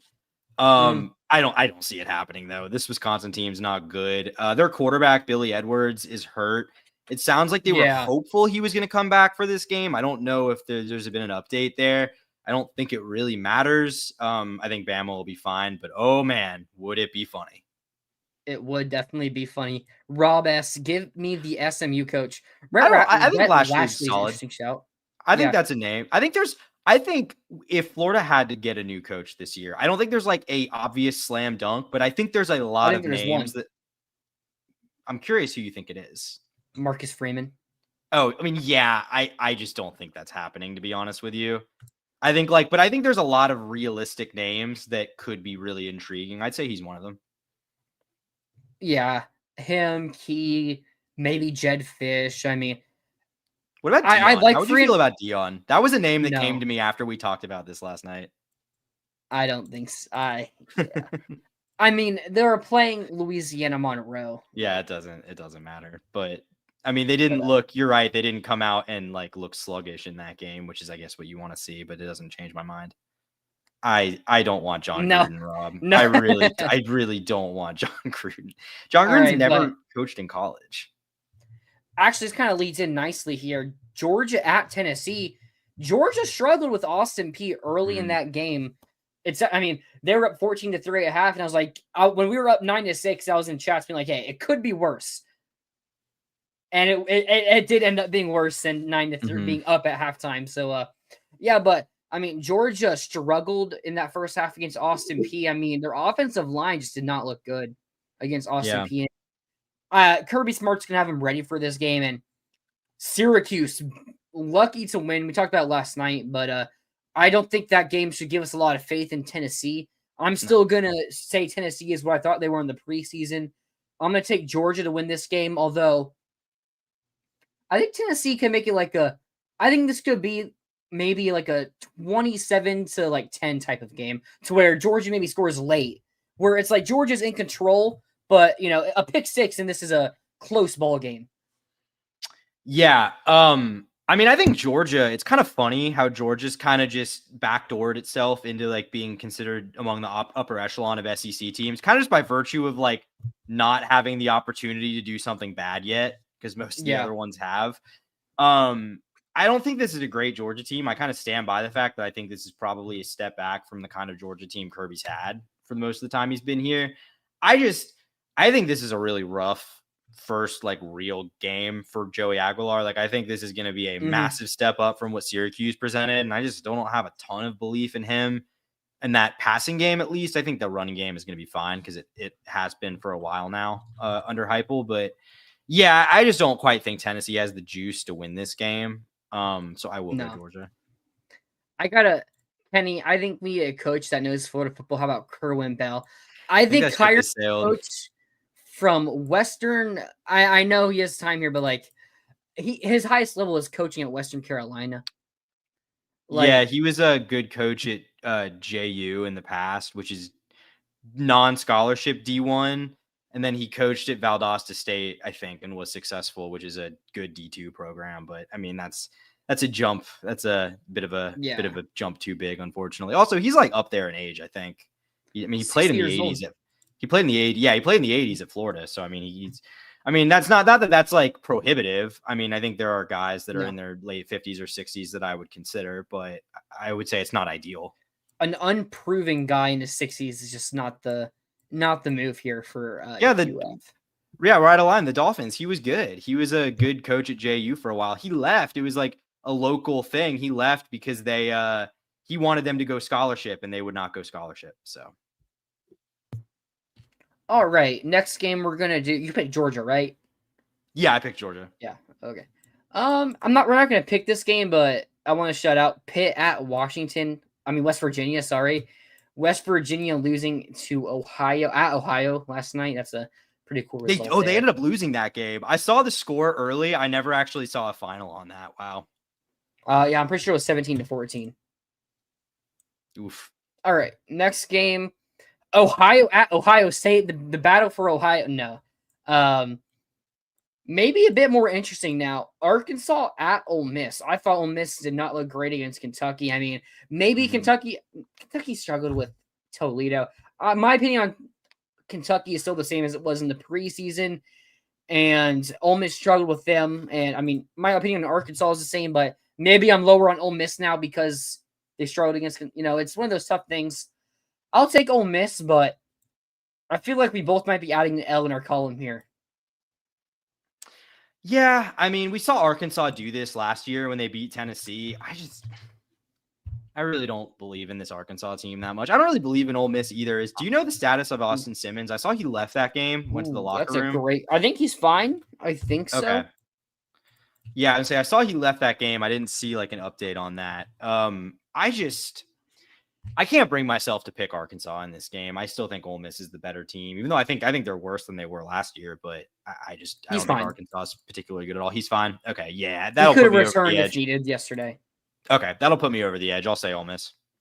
But I'm really not worried because I think it'd be funny if Lane loses, especially with now Florida fans wanting a new coach, and it's Lane Kiffin's the exciting name, obviously. So that would be pretty funny if you end up losing at home to Arkansas. Like Billy in 2022, but no, okay. We'll get to Florida LSU later. Probably the game of the week outside of our game for us, of course. Texas A&M at Notre Dame. This is an interesting game because I think A&M's run defense against UTSA and again their defense against Utah State did not look great. And I think Mike Elko is one of the best defensive coordinators in the country. I think his fit at A&M on paper should look really good, but it's just not coming together. I don't understand it. And I feel like Denbrock just has to run the ball. Just run the ball. And I think it's going to be it's going to be at Notre Dame, like, South Bend. It's going to be in South Bend. Like, I feel like Notre Dame should win this game, but I also kind of have a lack of trust for their play calling. And I also think I think A&M's offense has looked pretty good. I mean, it's not like they played crazy, but we'll see how Marcel Reed does against an actual defense that's going to trick him and have talent to match them. But I thought for what we need to see from Raid in these 2 games, I thought we've seen it. Mm-hmm. Yeah, I mean, I think I'm going Notre Dame. I didn't think I said it. Sorry. Yeah, I mean, I figured. I mean, yeah, it's funny because like you and I, when we did the early preview of the A&M game, I think we both walked away like, wow, this roster's a little bit better than we thought it, like even better than we thought it was. Mm-hmm. They haven't really looked very good. I mean, obviously, can't throw stones in glass houses because we're a Florida Gators show, but yeah. But they suck, man. This is easy win, easy fight. But no, I mean, I haven't been super impressed with them. I'm inclined to agree with you here, but I think we've agreed on almost every pick so far. We've disagreed on 2, the first 2. Okay. Kansas State and Georgia Tech. I'll go A&M to differentiate. You know what? Notre Dame won this game in College Station last year. I'll say A&M returns the favor in South Bend. Okay, nice. See, now I'm gonna be on the wrong side of picking just to be contrarian now. Yeah, A&M's 100%. The thing is, A&M wins this game. I mean, they play Auburn, who's now ranked. Actually, I think they're 24th now in the new AP poll. I think they are. I think you're right. So I mean, A&M would probably be in the top 10 if they win both those games and 4 straight top 10 opponents. How fun is that? Yeah. Think that's all the games. Just double checking. I mean, Minnesota, Cals, whatever. We'll obviously have our Florida LSU picks here later in the show, but yeah, I think that's it. I mean, I'll say A&M defensively has not shown the improvement we want, but I also think they faced Jeff Traylor and Bronco Mendenhall, like 2 really good coaches in my opinion. Like, yeah, I think for 2 cup warm-up games, they've played 2 tougher ones. Like, and it seems that they're not expected to be the best in their conference. I mean, UTEP is talent-wise far from what it was when they had Ulysses Bentley and the receiver, Zachary Franklin, and you mean UTSA? What did I say? You said UTEP. Yeah, sorry, UTSA, but I think it's still going to be a good coach team, and Bronco Mendenhall in year 1. I mean, we saw how he was year 1 at New Mexico last year, so I think Bronco's a great coach. So I think there's a chance that, honestly, that could help him. Oh, no, one more game. Here we go. I saw this barely at the side of my eye. Something really controversial. Vanderbilt's not ranked, yet South Carolina is ranked 11, when Vanderbilt just went into Virginia Tech's house and beat them by 24 points. Yeah. I think 44-20, right? Yeah.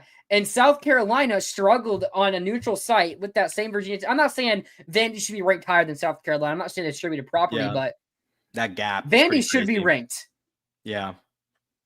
And this is a really fun matchup because Vanderbilt was impressive. I mean, they were down early to Virginia Tech and managed to win that game by 24 points. And, you know, Pavia's a GOAT. Like, I think this is a fun game. It's at Williams-Brice. So I'm inclined to pick, no, it's your turn to pick first, isn't it? Yeah. Well, I was going to say, I am inclined to pick South Carolina here. I think it being at home puts me over the edge. I mean, we know what Vanderbilt can be. Like, they're going to get someone. They're going to get someone this year. They got someone last year. They'll get someone again this year, I think. I don't really think it happens here, though. I think South Carolina will be fine. I mean, not fine. I think it'll be a good game, but I think they'll be all right. So I got South Carolina winning. Yeah, I still have worries about South Carolina about replacing all but like 4 players on its team, basically from last season, and saw some worries about the offensive line last week against Virginia Tech. And I'm gonna also pick South Carolina because it's at home, and I think Lenora Sellers, we've seen on the opening drive and the game-winning drive against Virginia Tech, like what he can do, and I just don't think Vandy can stop him if he does that. So yeah, I'm gonna go South Carolina. So, recap our picks. I have Kansas State. You have Arizona. I have Georgia Tech. You have Clemson. We both have Bama. We both have Georgia. We both have Ole Miss. I have Notre Dame. You have A&M. Then we both have South Carolina. And then we'll make our Florida LSU pick here as we get to previewing it now. this is it's not even bittersweet. This is just bitter. We talked about it yesterday and earlier in the show. I talked about at the beginning of the show. What am I saying? This is a game we expected to be the game of the week. Two undefeated teams. Even if we struggled, we still should have beat USF. And it's like, we're just sandbagging those two games and we're saving it for LSU. And hey, I fully expect Caleb Banks and Dallas Wilson and, LJ McCray to get a bigger role. We played a couple snaps yesterday. So I expect us to be fully healthy here to go. Although we don't know if Lagway is even healthy from what he's been playing like. But, yeah, it's annoying to pick this game now because fundamentally I still have similar feelings about our team besides Lagway that I did heading into this LSU game. And all offseason, I've been saying LSU I think is overrated. I think this is a game we go into Death Valley, and I think we could win this by pretty comfortably. But now it's like we have that loss, and I feel like it would be a bit naive to have us lose to USF, then pick us to go and beat LSU. But it's like, I still have a lot of questions about LSU. I mean, their offense has 17 points against Clemson. It's a tough game at Clemson. Like, you win those tough games, but then Clemson struggled last night. We saw that. So who knows if Clemson's a tough game. And they go and put up 10 points at half against Louisiana Tech last night. And they're able to come back. Didn't they get a pick six as well in the second half? Or they had some play. They had some big play. It's like it's not fluky, but you know what I'm saying there. Yeah, I honestly paid very little attention to that game last night. They had a touchdown in the fourth quarter. But yeah, Nussmeier did throw a pick. And then, yeah, I don't know. Not sure. There wasn't like a pick. Yeah, it was only 23-7. Like, yeah, it was 23-7. But like LSU, it's like that offense really did struggle in that game, and I didn't pay attention to it too much. I mean, because when we finished our show, this game went to halftime, and I tuned in to watch it a little bit, and Nussmeier, he was making some really boneheaded decisions. I mean, I think when I started watching it, they were in the red zone maybe, and he just goes out, he scrambles out, and he's throwing his receiver the back of the end zone, like very back of the end zone.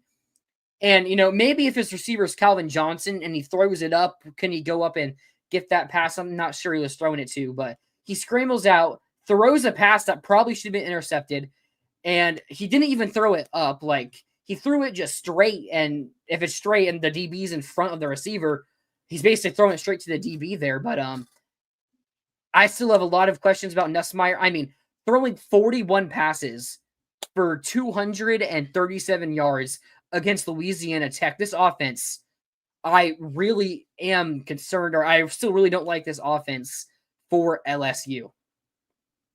Yeah, I mean, I think that's fair. I mean, I think our defense has looked all right. I mean, I think this will test us downfield in a way that obviously LIU didn't, because that's a gadget offense, like option offense team. And then USF really didn't either, because like you said, they were doing a lot of quick stuff. A lot of their offense was just Byron Brown breaking containment and just being a menace to try to bring down. I mean, I think that. No, he won't. I think LSU can have some. I think Florida can have some defensive success against LSU here. It's just like, I just circle back to, if that's what you're putting out on offense, you will not win this game. And I think LSU's defense could be really good. I mean, granted, maybe we don't feel very good about Cade Klubnik and the Clemson offense now. I mean, maybe, but I mean, like, this was an LSU team that for the past couple of years have been getting torched by even bad teams that they would play. And they pretty clearly look to be much improved. I think the defensive front specifically looks much improved. I mean, I think the pressure that they've shown that they can bring could really impact Lagway, especially if he's still just kind of in this, I guess, a fog, you could say. Sophomore slump. Yeah, I mean, just a mental fog. Yeah, I mean, this too, I think the offensive line has played pretty well for LSU. I think that is, which was a major concern, probably the biggest concern on the entire roster for them. Have they played a D line that's going to get? I mean, we thought. I mean, dude, Clemson has two first-round picks on its defensive line. We talked about it last week with Peter Woods, and it's looked at it last year. It's still a bunch of, I'll give their offensive line credit. I still Yeah. trust our D line, and I mean, someone mentioned it earlier in the chat. I was going to get to this. Backup center, their starting center is going to be out for this game. Yeah, and tight end, but yeah. So I think their backup center is DJ Chester, who was their starting center last year. And DJ Chester was not great. Obviously, they're only returning starter on the offensive line, and he's not starting this year. So that's a concern. If they don't have him, I mean, I don't think not having the center is going to be like what makes the difference in this game. But LSU offensively also not really running the ball super well to this point in the season. Kind of has been a problem throughout the Brian Kelly era when they haven't had Jaden Daniels as being an 1,100-yard rusher at quarterback. They really haven't been able to have a very successful run game. So I think that's a concern. I mean, I think if you still believe Florida's front seven is a strength, which I think it at least could be, then I think, it's fair to believe that I think Florida could maybe cause some problems for them offensively. It's just, it boils back to just having very little faith. I mean, Sam, like maybe it might be better than Clemson's. I mean, I think certainly most people thought coming into the year that Clemson's would be better. We really still don't know. There's a lot of things we don't know. But yeah, I mean, I'm willing to buy that Florida's defense could give some problems to LSU, especially up front. I just go back to like, if this offense doesn't improve, if DJ Lagway is still missing throws, and if just in general we're not running an offense that takes advantage of what he's good at, I don't really see what's going to happen, because I think the book is out. Like, I think the book is out on how you stop this Florida team. I think USF figured it out. I think Tulane kind of figured it out. And they cause problems. I think, dropping guys into coverage, stacking the box to take the run away. Like, I think LSU is going to watch film and see what other teams have done to, slow down Florida's offense, to cause DJ Lagway to make mistakes. And if we don't come out looking sharper, looking more deliberate, and just frankly Lagway playing better football, being more accurate, like, yeah. Oh, Rob, you're saying UF. Yeah, I mean that too. Yeah, I mean, I think LSU's offensive line has played well, but also Florida's not really getting pressure, and that's kind of what I was talking about earlier when it comes to the USF game. Yeah, I mean, I don't know. I was just saying, Tyler, that like, I don't know how much you heard, but like, I just question, like, I think the book is kind of out on how you slow down this Florida offense and cause problems for DJ Lagway. Like, I think it's a pretty clear formula that if you can replicate it, you can be pretty successful defensively against this team. Rob, I was saying UF has only 1 sack in 2 games. We just haven't had many opportunities to get sacks. Yeah, I mean, LIU wasn't dropping back, so like, no. And I mean, Byron Brown broke contain a couple times, but there's probably like 1 or 2 plays really where he avoided a sack with his legs. I mean, he threw.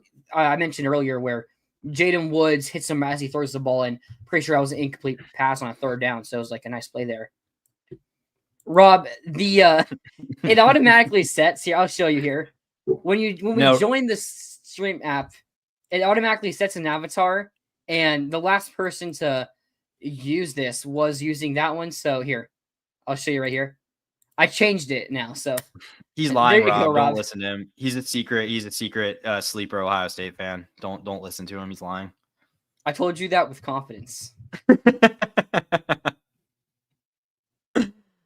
Oh man. No. Yeah. I don't think that this is like an impossible matchup for Florida. Like, it's not like the way I felt going into the Texas game last year where I was like, there's just zero chance this is happening. Yep. But I do feel like it could be a pretty uphill battle here if you get what you got from Lagway in the offense last night. That's my key to this game. If we get the Lagway we've seen weeks 1 and 2, and again, I don't really take away too much from an LIU game. Like, I'm more focused on what happened last night. If we get the Lagway from last night, this is a game LSU should win because our offense. They're just going to have to sell it for the run, and I mean, Lagway's probably going to miss some throws. I mean, maybe we don't get some overturn to call us, but it's also like their defensive line. I mean, they should be able to stop the run if they're not too worried about the pass. And if we get the Lagway from last night, they probably aren't going to be too worried about the pass. I mean, Luke's and stuff can happen. And hey, Sam just said, what do you expect in the press conference? I'll say I don't expect Billy to hand over play calling, which is also something that could change the game, but I'll say I don't know. expect the same thing we've gotten from every single Billy Napier press conference for 4 years now, which is, well, we need to get better. You know, a lot we need to clean up and keep working together as a group. We need to execute better. You know, we need to stay together, but I think we got a good group that cares and works. Like, that's what he's going to say. I am 100% content winning this game 27. We won by 10. We won by 10. I wouldn't be particularly critical of Billy. Yeah.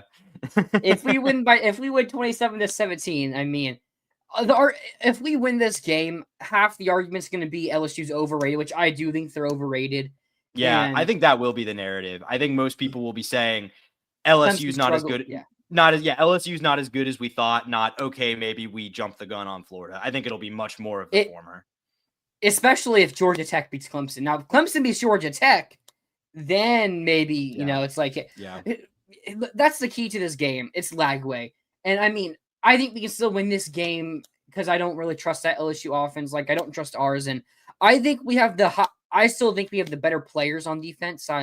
Caleb Banks could have some ring rust. I mean, but he's a 2-year starter as well. So it's not like he's someone who started 7 games. I mean, he started 2 years worth of games here at Florida. So, you know, ring rust could happen. I've seen people say ring rust isn't a thing. Might be a thing with Lagway, might not be a thing with Lagway. Yeah, maybe we'll find out. But I still like our defensive, our high end on defense. And I don't think this LSU defense is going to hit explosive plays on us, you know, unless our safety takes our corner out of the play for whatever reason again. But I don't think they're going to hit some big runs because we're not going to have to worry about the QB run unless Garrett Nussmeier just turns into Michael Vick all of a sudden. But I don't foresee that happening unless, you know, maybe he had a genie who gave him 3 wishes and one of the wishes was to become like Lamar Jackson there. But I think our defense is going to keep us in this game, but can our offense do something? And maybe Lagway struggles and maybe they just run the ball 50 times and maybe it works, and handing the ball off to Jaden Ball and not giving him like 5 carries after he had averaged 10 yards per carry on the first drive is something that works really well for us, even if Lagway's struggling. And then it's, you know, maybe you do have a different notion about this team and hopefully we continue doing that. But yeah, I feel like if Lagway isn't back to what he thought, or even what he was last year, this is a game LSU probably should win, but I could see LSU losing this game based on some things. Like, I don't know if I don't think Lagway is going to make a game-changing pick 6 or something like that. Like, I'll say Lagway hasn't been good, but I don't think he's been like bad. I think our offensive line's also been pretty good in pass protection. I thought it was pretty good in pass protection yesterday. Yeah. So it's like, I don't think we're going to see Lagway make some losing play as much as I think we could see him make just 0 miss the plays. Yeah, which is what the problem was. Yeah, I mean, I think it is funny that all the things we talked about from the Long Island game, like, oh, you know, it was Long Island, but maybe this is a concern, really didn't end up being concerns yesterday. No. Like, we talked a lot about the offensive line. The offensive line was the least of Florida's problems last night. I mean, I think Florida, like, if they were a normal offense, Florida should be able to run the ball on this team. I think Florida should be able to run the ball on anyone. But the problem is when you don't have a legitimate passing offense, which Florida really didn't yesterday, again, they're just going to put 8-9 in the box and just take it away. And believe me, if USF and Todd Orlando can figure that out, I guarantee you LSU and Blake Baker and those guys are going to figure it out. So, like, I think you have to open up the run with the pass. Like, Lagway has to be able to make plays so they don't just sell out 100% to stop the run. If that happens, Florida can win this game because Florida's defense is good enough to win this game. Mm-hmm. I just think that is asking for a version of Lagway and the offense that we haven't seen through 2 weeks. And I'm not sure there's a major reason to think it's coming in this game on the road at night in Death Valley. All a win does is stop the talk. I mean, that's really what it should do. I mean, that's all one win does. Maybe if you start stacking them, that changes. But yeah, like I think if if you beat LSU but then go lose to Miami, I think we're functionally right back where we are now. Then you're probably playing to the Georgia game and seeing what happens there. I mean, if you beat LSU, lose to Miami, like you're probably gonna beat Mississippi State still. Like, because it shows that this is still a team. Like, we could lose to Miami, we could beat LSU and lose Miami by like 1 score or something, and then I mean, we'll see what happens against Texas and Texas A&M at that point, but probably still gonna beat Mississippi State, and then we'll see what happens against Georgia, and that probably decides Billy's future. Yeah, at that point. Yeah, I mean, it probably buys him 3 weeks or something if you win this game, but like ultimately, if you are 2-2 after Miami, with the losses being Miami and South Florida, I don't think anyone feels particularly confident. Yeah, and they took balls so stupid with the past game. I assume you mean wasn't working. And I don't honestly. I like Jackson. I think he should still get carries. He's had some pretty nice moments as well yesterday. I think a bigger problem is the play calling when you're running into a 9-man box. Like, you're not giving Jacoby Jackson much of a chance there. And also, I hope we just get our solid 5 because we're playing Cam Waits. All the talk has been hyped about Rod Kearney. He did not have a good game. I'm pretty sure Rod Kearney was like our worst graded PFF player on the offensive line from that game. Actually, Bryce Levette was our 5th highest graded offensive player. So he had a really good bounce back game. But yeah, I feel like we need to stick with our 5 unless you have to rest them. And you're gonna have to play some guys every now and then, but I'm tired. I don't want to see our backups in there on the second drive like I did yesterday, second and third drive. Like, I thought our starting 5 did really well, and I feel like we need to keep with that unless there's reasons not to keep with it. Yeah, I mean, I don't think it's not a personnel issue on offense. It really isn't. No. The entire run operation is good when they're not putting 8 in the box, obviously. The blocking is good. The pass pro is good. I mean, receivers will see. I mean, I will say Trey making an impact downfield was nice to see. That was an encouraging element of the performance from yesterday. Yeah. But it ultimately just boils down to Lagway and the execution in the passing game. And I think LSU secondary might be pretty improved from what it's been the last few years. Still too early to say that. And again, Klubnik not looking great either, not looking certainly as good as people thought he would. So your mileage may vary on how impressive that week 1 game looks in retrospect. But like, I think ultimately, like, this will be, I mean, I think they're better than USF, and but it wasn't even USF shutting down the passing game. It was just missing plays. Will those plays be there next week? Probably not as easily as they were this week, but there's plays to be made. I don't think that, I mean, like I said, I wasn't at the game. I'd be curious if anyone in the replies or in the comments was at the game and feels the same way. But I told you this before we even went live. I think I heard from people who were at the game that there were guys open. There were reads missed when Lagway would hold on the ball for too long. So yeah, I told you I told you a couple plays I noticed where you could see them, and there's also play. I mean, we can't see down the field. You can only see like the 20 yards the camera shows you. Yeah. There was one play where it looks like TJ Abrams, he had a step, and I'd assume he still was going to be able to create more separation down the field based on, just corner play and wide receiver play, speed and all that stuff. So where it feels like Lagway probably makes that throw, attempts that throw at least last year, where he scrambles out the pocket for, I think he gets like 1 yard maybe on that play. But yeah, I think if Lagway doesn't play better, then the offense is going to be what it was against USF. I mean, maybe we don't get some unlucky plays that result in us kicking field goals instead of touchdowns, but there's also going to be less plays available. So we just need, it's really just Lagway playing better. I mean, yeah, I don't think there's anything that could change our minds. Like, even if the only thing that could even have an impact on this game where they could say this is happening is like Billy announced that he's stepping down from play calling. And even then it's like, I don't know if maybe play calling was the problem for Lagway and he just wasn't comfortable and it's just some rust. And now he's week 3, he's ready to go and new play calling. But even then I feel like Lagway's has some other exterior issues. I mean, I'll stand by. I think what I said last night, I think I said it last night when we went live, is right. And I think I stand by. This is how I feel about the game, which is that Lagway was the reason that whether we won or lost that game, we were going to come on last night and today and be not super optimistic about where the team is at.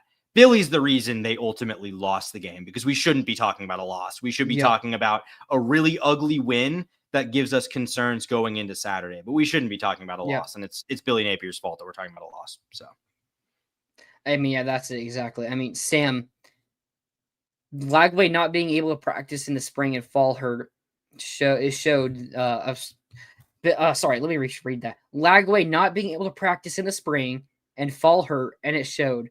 But now that he's had practice weeks and 2 games, I think he'll be ready. I'm just worried that it's something he can't control. It feels like he's like in a major slump right now. Like and I'm not sure if the slump is a slump or the injury. Yeah. I mean, yeah, whether it's him not feeling 100%, whether it's he's just like seeing ghosts, whether it's he doesn't. I mean, I think it could be literally as simple as he hasn't been throwing the football for 9 months, and Yeah, it could be. and he needs to work on timing and get comfortable with these receivers. Like, it really could be that simple. Like, I'm not out on Lagway. I think Lagway will play good college football again at some point in his career, whether it's here or elsewhere. But right now, I don't know if that's something you can fix. Certainly not in a week. I certainly think it'd be tough to fix that in a week, but I hope I'm wrong, but I don't know. And yeah, I mean, Sam, he said that, but I've just, I can't say your it eyes. Much. I mean, yeah, I mean, I saw someone on Twitter.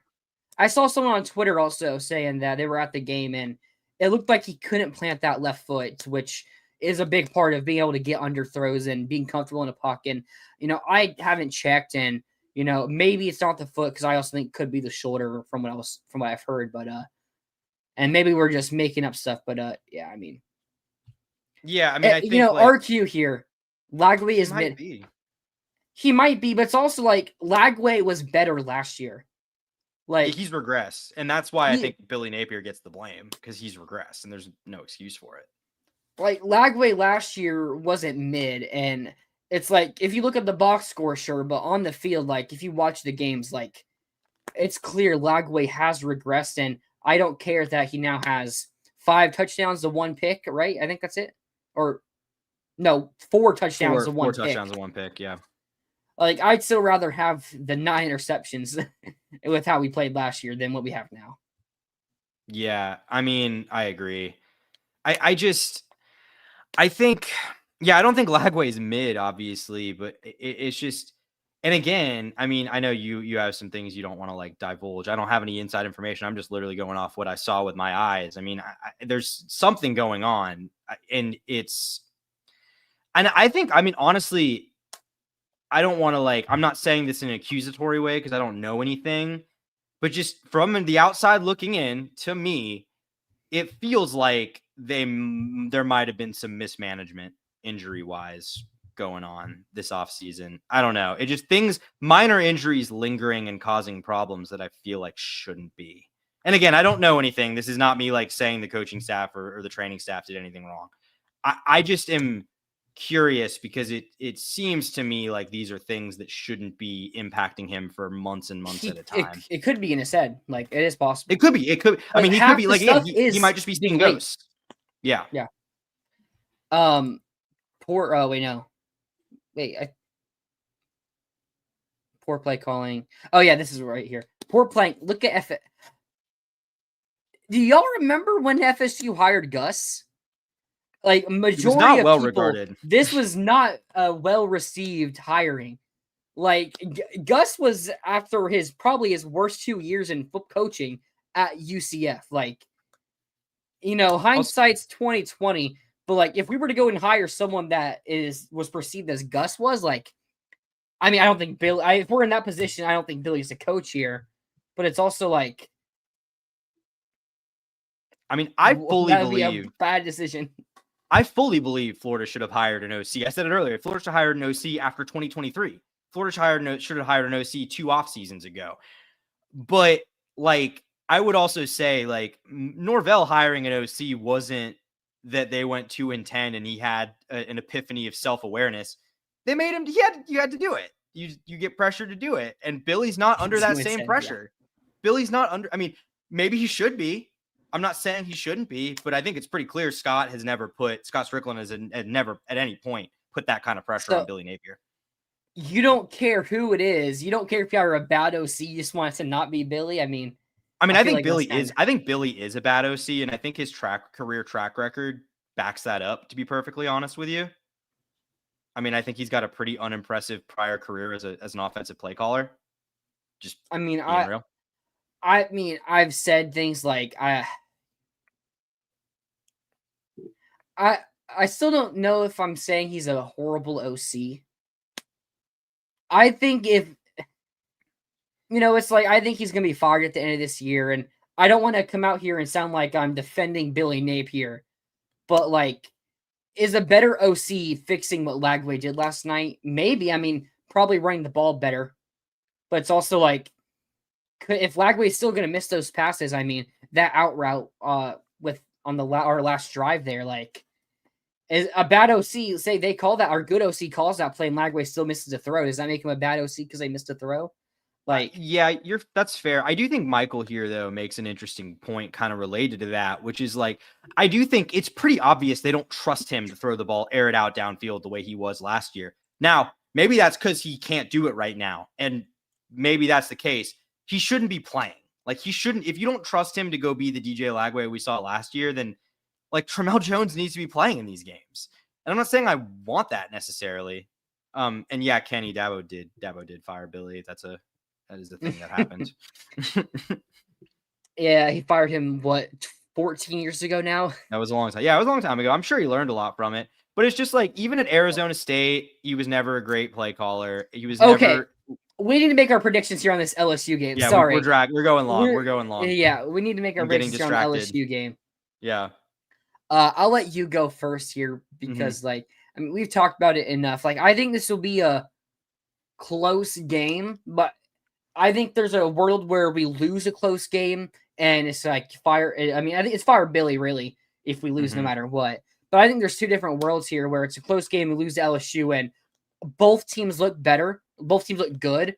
And it's like, he's not going to be fired before the Miami game, but he could get that Miami game, which will get him to Texas and Texas A&M and Georgia game where, then he could save it. But I think there's also the world here where it's a close game where we lose or we even win, where it's like, yeah, this team just isn't going to be it this year. Yeah, I mean, I think like I see a wide range of outcomes with this game. I think it could be like a sort of a game like, do you remember that Missouri game? And like, I think it was 2014, the year they fired Muschamp, where it was just like ugly. It was awful. It was the final straw. I think something like that could happen. I think Florida could find a way to win this game. I think Florida, if they win this game, I think they're going to have to win it kind of ugly. I think more like, even if they play better, I think that's just kind of the way these two teams are both built, is to kind of win ugly. There you go. Have them both come out. Warner, of course. I mean, we said like 1-11. Oh, sorry, I didn't mean to take that. We'll get. Okay, I was just saying 1-11 is a possibility. We said I don't think either is going to happen, but no. Getting into prediction though, like I don't think Florida will get embarrassed in this game. I don't think LSU, frankly, is really built to embarrass Florida in this game. Like I just don't think that's how this LSU team is constructed. I think this is like the max LSU could win by. Yeah, like, I think that's like a good like worst case scenario. And D, you kind of sniped me a little bit because I'll get into my prediction, but it's not far off from that. So I mean, I just, the fact of the matter is Florida. The fact of the matter is, like, while this offense is what it is, I cannot confidently pick Florida. I have zero confidence in this team to win games like this until I see them show that they can, in 2025, put out an offensive product that's better than what we've seen. And I just can't say I believe they're going to do that here. So I've got LSU like 28-13. It's kind of where I'm at. 28-13. Okay. Yeah. I see the world where Florida wins this game. I can see the world where Florida wins this game by multiple scores. Like, I don't think that's crazy to see. Like, if Lagway plays like the Lagway we expected, it's like, this is a game we could definitely win by 2 scores from what we've seen from this LSU team. But I can't project that because it just hasn't happened. We haven't seen it. Yeah. So I'm going to take LSU. I think LSU is going to win a lower scoring game, like 24-21. Okay. I mean, maybe like 27-21 or something like that. I mean, I think LSU, I'm going to predict LSU to win this lower scoring game, but I'm going to hope that maybe, and that, I mean, a low scoring game like 27-21, not throwing a pick 6 gives Florida a win there. It's like, I think even if Lagway doesn't play up to what we thought he could, like, the defense can keep us in it, and I think LSU could have some negative plays that give Florida easy points. So, but I'm going to still pick them to win because I feel like it would be a bit naive to say that and then pick us to win. But yeah, I'm going to pick LSU, but it's also like I hope there's still that world where Lagway can come out Saturday night and, go back to what it was. And Dallas Wilson, maybe he could play a big factor in this game as well. I haven't really mentioned him at all, but it's like, can the receivers do anything if the QB can't get them the ball? Yeah, I mean, it's the problem. It really all boils down to Lagway, and we both know he's capable of playing at a level where Florida can win this game, but he hasn't so far in 25. And until he does post injuries, I don't. That's a lot of points, Dylan. I mean, I'm not even saying like I think that margin is not unthinkable. 38 points feels like a lot from LSU, don't you think? I feel like the only way LSU score more than like 30 points in this game is if we give them touchdowns. Yeah. Which, like Lagway's throwing pick six. It's possible. Which, to be fair, I mean, Lagway, his pick last night, it's not, the reads are not bad. He's missing things, but he's not like, I don't think he's really throwing dangerous passes to the extent that he was last year.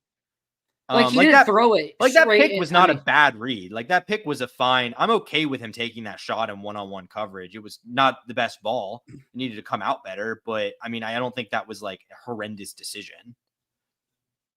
Yeah, I mean, he missed a throw. It's like probably shouldn't have thrown that, but it's also like it's not like he just didn't see a safety or something like that. Like just missed a throw, and it wasn't really a pick. But yeah, it's not like he's throwing it straight into a corner's hands or anything like that. So I don't.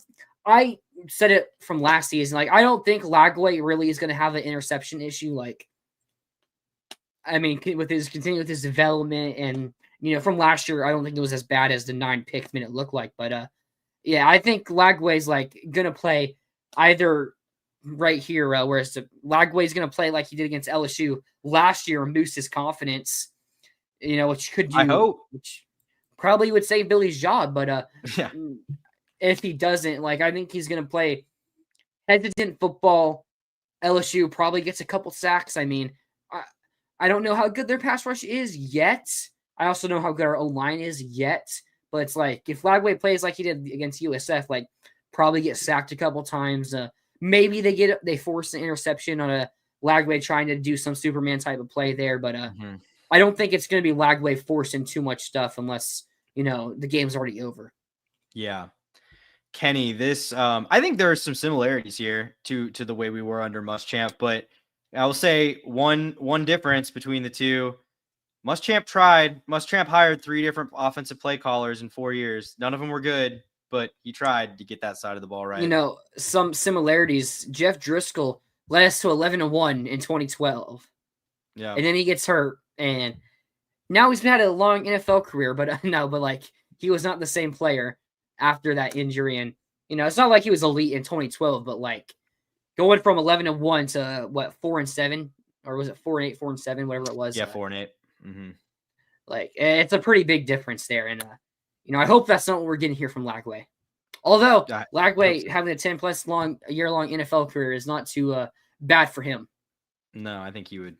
Well, I don't know if he would take that because I'm sure he has higher aspirations. Yeah, I mean, I think if you asked any of these guys, I think if you asked any like former 5-star who makes a long career as an NFL backup, if they're happy with how things played out, I think they'd probably say they are at the end of their career. Also, slow offense. Like those first, we had only 3 drives, and it's like blame the defense, blame the offense. Like they were driving down the field. Like I feel like that's something that. But he is right though. We don't go tempo, and I think that's something that would maybe make things easier for DJ. Difference. I think it's also like a philosophical difference.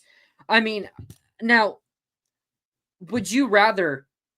Have like 3 drives, score 3 touchdowns, have 21 points, or would you rather have like 6 drives, maybe score 3 touchdowns and 21 points, like, but the defense maybe even gave up 3 touchdowns. Like, I don't think that's the point here. I mean, I don't want to speak for Michael, but like, I think it's more about you run tempo, you implement some of those Russ air raid concepts. Maybe that helps get DJ more comfortable in the passing game because those are one read, quick passes, get the ball out to an open guy in space. I think Florida's offense could use more of that, and it doesn't really have that right now. No, I mean, other than the screen game, which the screen game has been pretty unimpressive so far. Yeah, but you have we both have LSU winning this game here. I don't think that's really comes as a surprise to anyone. You know, I hope to get proven wrong because I do see the world where we do.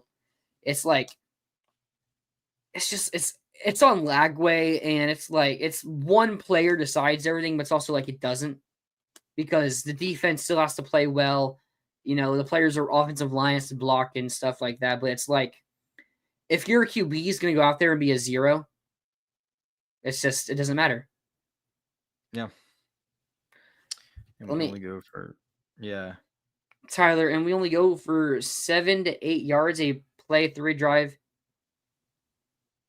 I'm not understanding what you're saying here. Low margin. That is a valid point. If you're lacking explosiveness, like you know, it's tougher to do that. Where go down, have long drives, like I mentioned last night, Army drives where 3, 4, 3, 4, 4, 5, 6, 3, 4 yard plays. Yeah, it's like those aren't gonna be consistent. It's hard to do, but like, and it's like the penalties killed us last night in the drops. And it's like.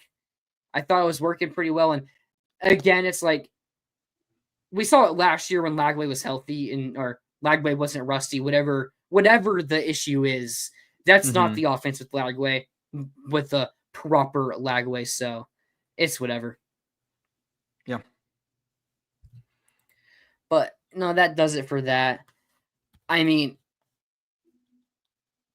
can't even punt the ball correctly. Didn't we have like that 60... That wasn't on Doman. If you're talking about the safety, that wasn't on Doman. Oh, yeah. Oh, yeah. I mean, our second team All SEC long snapper throws it over the head of Tommy Doman. Doman also had like our 6-star long snapper. He was a 6-star long snapper. And they say stars matter. Look at Lagway. Yeah, look at Rocco Underwood. Yeah, our two highest star value players on the team, Rocco Underwood and DJ Lagway, letting us down so far. I'm just kidding. Yeah, but we need to get here in this stream. Do you have anything else you want to say before we hop off and see you guys next Saturday?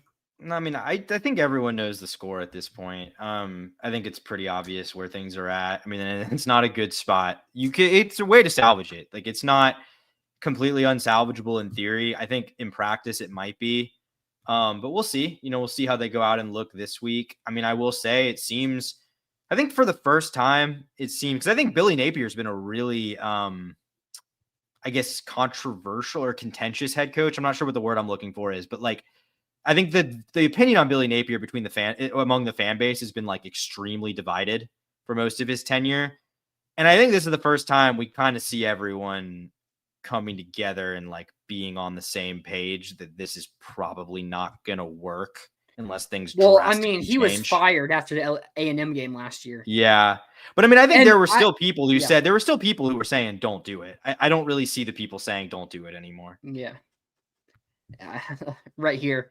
Aaron, yeah. Thank you. Rob said polarizing is the word I was looking for. It was polarizing. Thank you, Rob. Yeah. I mean, win or lose after the LSU game, at least I don't know. Timing's going to be a concern for Natuno or not. I mean, we'll be live. I'll be live. Hopefully Natuno can also jump on after the LSU game. Like, it's going to be late, 11, 11:30, 12 o'clock, whatever it is. But the result's going to mean a lot of that game. So we'll definitely be on here for a little bit. Yeah, appreciate you listening. Thank you. I think the division now is whether or not to fire him now or wait. From what I've seen, fire him now or wait till the end of the year. And honestly, the people saying that we should fire him now are mostly worried he saves his job, which is kind of funny because I think if Billy finds a way to save his job, I mean, it depends what saving his job looks like. I think 7-5 could be saving his job, which I don't believe should save his job, but it might be saving his job. No, because I don't think so. I think the Miami game, because I think if he's 1-3, I think Napier's fired going to Texas. Yeah, I mean, I still don't know. I'm not sure if the team will ever quit on Billy. I mean, if they didn't quit on him last year, I don't really know why they would now. I mean, I don't think that has ever been the problem. I don't think the buy-in has ever been the problem. I just don't think the football, the schematic, the X's and O's. I think that all has not been good enough. But I don't think the problem has been like guys not wanting to win for Billy Napier. I don't think that's the problem. No, it's like, I think the word culture has been thrown around in this chat on social media, and it's like a culture of these guys not going out there and giving 100% every single game. But I think the culture of wanting to play here and wanting to play for Billy Napier, I think in that sense, the culture is good. Like, these players we didn't go and buy a football. I mean, everyone buys their football team, or the good ones at least. But we paid off we paid the guys who were already here. We didn't go buy a roster of transfers or whatever. Like, we paid the guys who were already on the roster for the most part. And we didn't go in a guy who didn't want to come to Florida. We didn't go and be like, oh, we're making you come to Florida because we're going to offer X amount more than this other team. So it's like, you can't refuse. Like, that happens. Like, that's happened. I don't think it's happened with us. I mean, for one, we don't have too many of those recruits. I mean, Dallas Wilson were paying a lot of money, but he chose to be here. Like, their recruits aren't, it's not like, I don't want to, you get the good players, doesn't matter how you get them. So I'm not really going to name teams there, but like, the players here want to be here for the most part. Yeah. I think this is kind of a mess statement. I don't think Billy's firing is I do think it will happen, but it's like, I don't know. This is an interesting statement. I just don't think again, if they fire Billy this morning, I would have been like, okay. I mean, I would have been like, that's a little hasty, but okay. I wouldn't have been upset about it. Sorry. I was just saying, like, go ahead. No, you finished. Sorry. No, I was saying like, I wouldn't have been like upset about it. I just don't think you gain a strategic advantage. Like, firing a coach this early doesn't like give you the first crack at the job market. Like, again, all the guys that Florida's going to talk to, all the sitting Power 4 head coaches, potentially playoff contending coaches that Florida's going to want to talk to, they're not going to talk to you in September. I mean, they might through back channels, but they're not going to you're not going to have a deal agreed to in principle. So, and I mean, unless you legitimately think Billy is such a negative game day presence that him being gone and replaced with Ron Roberts or whatever would net you 1 or 2 more wins, which, I mean, maybe. But if you don't think that, there just isn't like a major benefit. There's nothing Florida as a program gains from doing it this early. Unless, we fire Napier and the play calling actually becomes that much better. I don't think firing Napier helps you win games, because I also think there's a chance you probably lose some players who are very upset with that decision, probably and most likely including DJ Lagway. Even though he's been struggling, I feel like I'd still rather see him out there than any of the other quarterbacks. You would just have to really believe that getting rid of Billy and swapping in Russ Callaway as play caller would make like a world of difference. And maybe Russ is a better play caller, but I also do think this fan base is sort of, just because he's the guy that's there and like the obvious option, I think the fan base is sort of overinflated. I mean, he was an OC at Samford. Like that's all he's done. He put up 52 on us. That won him the job. That's true. Yeah, I mean, just like Alex Golish won him the job last night. Yeah, there you go. Yeah, I mean, I just think, I'm not saying, again, like if they fired him this morning, or if we lose to LSU and they fire him a week from today, it's like, okay. I just don't think there's I don't think that's what Jeremy Foley meant when he said that quote. No, I guess is what I'm saying. I think context matters, and I don't think the context is similar in these two situations. Yeah. If Billy needs to be fired, it'll be done in need time. I don't worry about that. Like, guys, if we go 5-7, like they will make a move. I don't worry. I don't worry about that. It'll happen. I think it would be annoying if they drag it out till like after FSU. I would hope they don't do that, but I don't think doing it in September. I mean, you guys got to remember, like when Nebraska did that to Scott Frost, that was like, oh my God, like that does not happen very often. Oh yeah, I forgot they fired him after. Didn't they fire him after week 0, or was it week 1? 3. It was week 3. They lost in week 0. They beat someone. They beat a nobody in week 1, and then they lost to Georgia Southern, I want to say. That sounds right.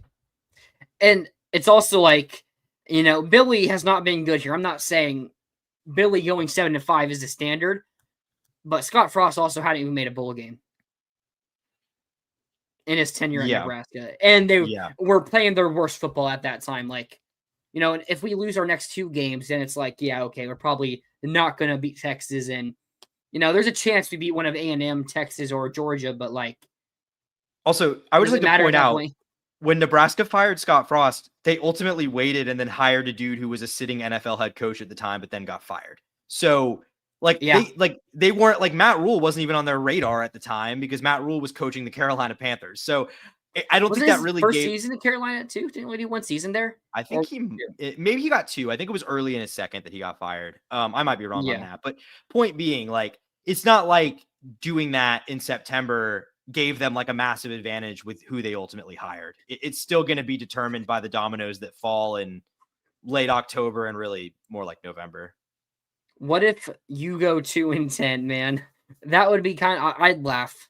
I just want to know who the win is. Like, who's the win? Like, it's probably Mississippi State or Kentucky, but like, what if you go 2-10 beating Long Island and Georgia, like, or Long Island and Texas? Like, what?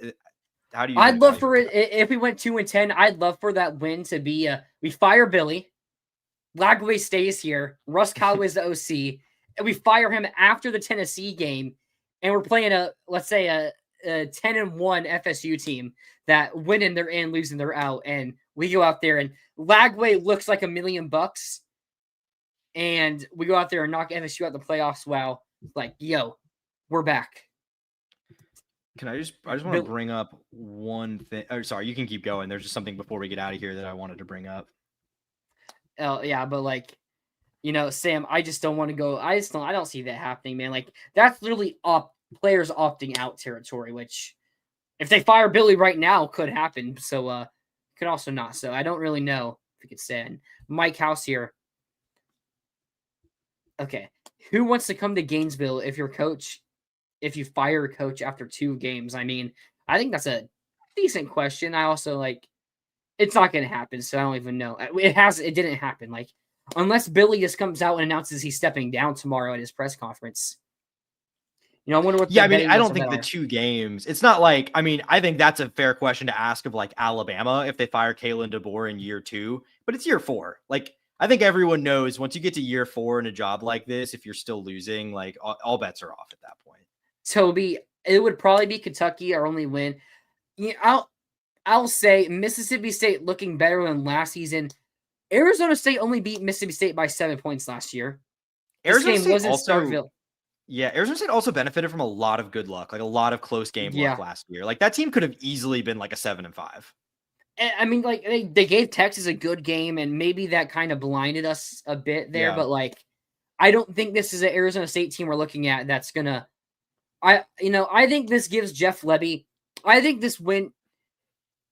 It's hard to say secures him another season there, although it probably shouldn't matter because the resources he's had, no one's winning with at Mississippi State. But like, I feel like this win is like a boost. This is like a booster shot for Mississippi State, and it kind of nearly guarantees Jeff Lebby a 3rd year there at Mississippi State, and maybe it gets him some more resources. Okay. Yeah, I mean, I would hope that he gets another year. He inherited an awful situation, so I would hope they're not rushing to judgment on him. All right, you have something to say? I was just going to point out, just talking about who would be better than Billy, I was just going to point out Ron Roberts' record as a head coach, which isn't particularly stellar. He was a good, successful D2 coach at Delta State, had a couple good years, but overall finished 42-29 at Southeastern Louisiana in the FCS. With a 5-6, a 4-7, a 7-4, and a 6-5. So I mean, it's like I don't know if that is going to fundamentally change the team. That's the only point I wanted to make. You know, there's one name we haven't mentioned yet. One time in the last 2 days, the GOAT, Nick Saban. I don't want it. Maybe that makes me stupid. No, here's the thing: whether Nick Saban works out or not. Hiring Nick Saban, I think, like, it shows. Nick Saban wouldn't take the job if it didn't mean like full buy-in. Yeah, like, we're gonna have an elite recruiting class year 1 if Nick Saban comes here. But here's the problem: is Nick Saban retired from the greatest situation any coach will ever have because he didn't like the way college football was going. So unless these 2 years in the booth have just given him a tremendous change of heart, you don't want a coach like that. Like, I understand it's Nick Saban, but like, you do not want a coach who is not down and doesn't embrace what college football is now. Or he doesn't like it, but he does it. You got to embrace it. You don't have to like it, but you have to embrace it. Mm-hmm. Okay, we beat LSU, Tennessee, and Texas. All of them. If we beat those 3 games, I will be predicting Billy to still be the football coach at Florida. And I would be predicting us to make the playoffs. But also, is there any, like, do you think it's, like, at all ridiculous to say we could win those games and then lose to Ole Miss and Tennessee as easily? Yeah, like, so in Georgia, if we win those 3 games, it's because Lagway's looking like the Lagway of last season. I don't think we can do that if Lagway doesn't.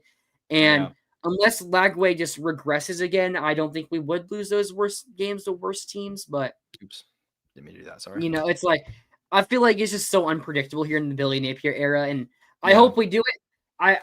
I feel like everyone now is kind of done with Billy, and they just like, you know, they don't care if we win out. They want Billy gone. Like, there's people who say that, although if we win out, like, firing Billy would be the dumbest thing in college football history. But like, I just think we gotta give Billy Napier these next 2 games and see what we can go from there. Well, especially just because it will be abundantly clear. I think we'll have a very clear idea of where the direction this season is heading in 2 weeks from now on this show. No. If we win those 2 games, it's 100% because both teams just suck. Yeah. That's what the narrative of some fans I know is going to be. And then we beat Texas. Texas sucks. Beat A&M sucks. It's like Florida ends up going 10-2, but it's just because the schedule was a joke. The schedule ended up being a joke. Yeah, Indiana's schedule here. I mean, every team just ended up being like Michigan last year. Projected to be good, but go 7-5. Yep. I say if Florida, last thing before we head off here, I say if Florida gets curve stomped by LSU, they should fire him the next day. If it's bad enough, they might. Hey, I mean, they can just give him a bus ticket up to Lafayette, right? Is that where UL is? Yeah, Lafayette. Yeah. Just leave him in Louisiana. Yeah, you know, do more for him than what USC did for Lane, at least. Yeah. You don't have to fire him on the tarmac. You don't even let him get to the tarmac. Just like before he leaves the stadium, be like, "Hey, you're home, brother." We talked to Brian Kelly. He's gonna let you stay in here as a scout. There you go. Yeah, he becomes a polo. He becomes one of the polo guys for Brian Kelly. Oh my god, we've treated you. You have to go. Okay, I won't make that joke back-to-back weeks. Okay. I know exactly what you were about to say. Billy Napier. Probably. But if we won, would there have been more? Different DUIs. Just not angry DUIs. Didn't that Missouri game go to overtime? Yeah. We lost in OT. Yeah, it was like a stupid loss where they converted that 4th and 17. We got blown out by Missouri in year 2. Or no, year 1, sorry. In year 1. I'm thinking of 2023, I think. Or 20. No, in 2021, we lost in overtime. I vividly remember that. Yeah. And we got blown out by South Carolina the next week or the previous week, one of the two. But, all right. Yeah, okay, Sam. I think he means South Carolina. Yeah, it was the overtime loss to Mizzou was 23. See, we could beat USF, but we didn't. Just because we didn't doesn't mean we couldn't. Those are 2 very different things. Yeah. But I think that the fact that we didn't does say a lot, but yeah. Yeah. No. All right, that's gonna have we're gonna end this show tonight. Ryan Hartline. I have seen some people discuss like if it's like it would be interesting. Like, I mean, Gross might stay committed. We might keep our receiver commits, but and Jeremiah Smith might come down, and that's how you keep DJ Lagway. That would almost be worth it in and of itself. Yeah, maybe, but no. Thank you. Thank you guys for watching. We will be live Saturday night, Sunday morning, whatever time that ends up being after the LSU game. Hopefully we're cheering. I mean, we could be cheering in two ways: either cheering and talking about who the next coach is, or cheering we got a dub and DJ Lagway looked great. But yeah, we'll see you guys then. I hope you guys have a good week and don't reminisce on this loss too much. Try to look past it and get ready for this LSU game. I think your week will go a lot better if you can do that. But thank you guys for watching. I hope you guys do have a great weekend. We'll see you next time. And as always, go Gators.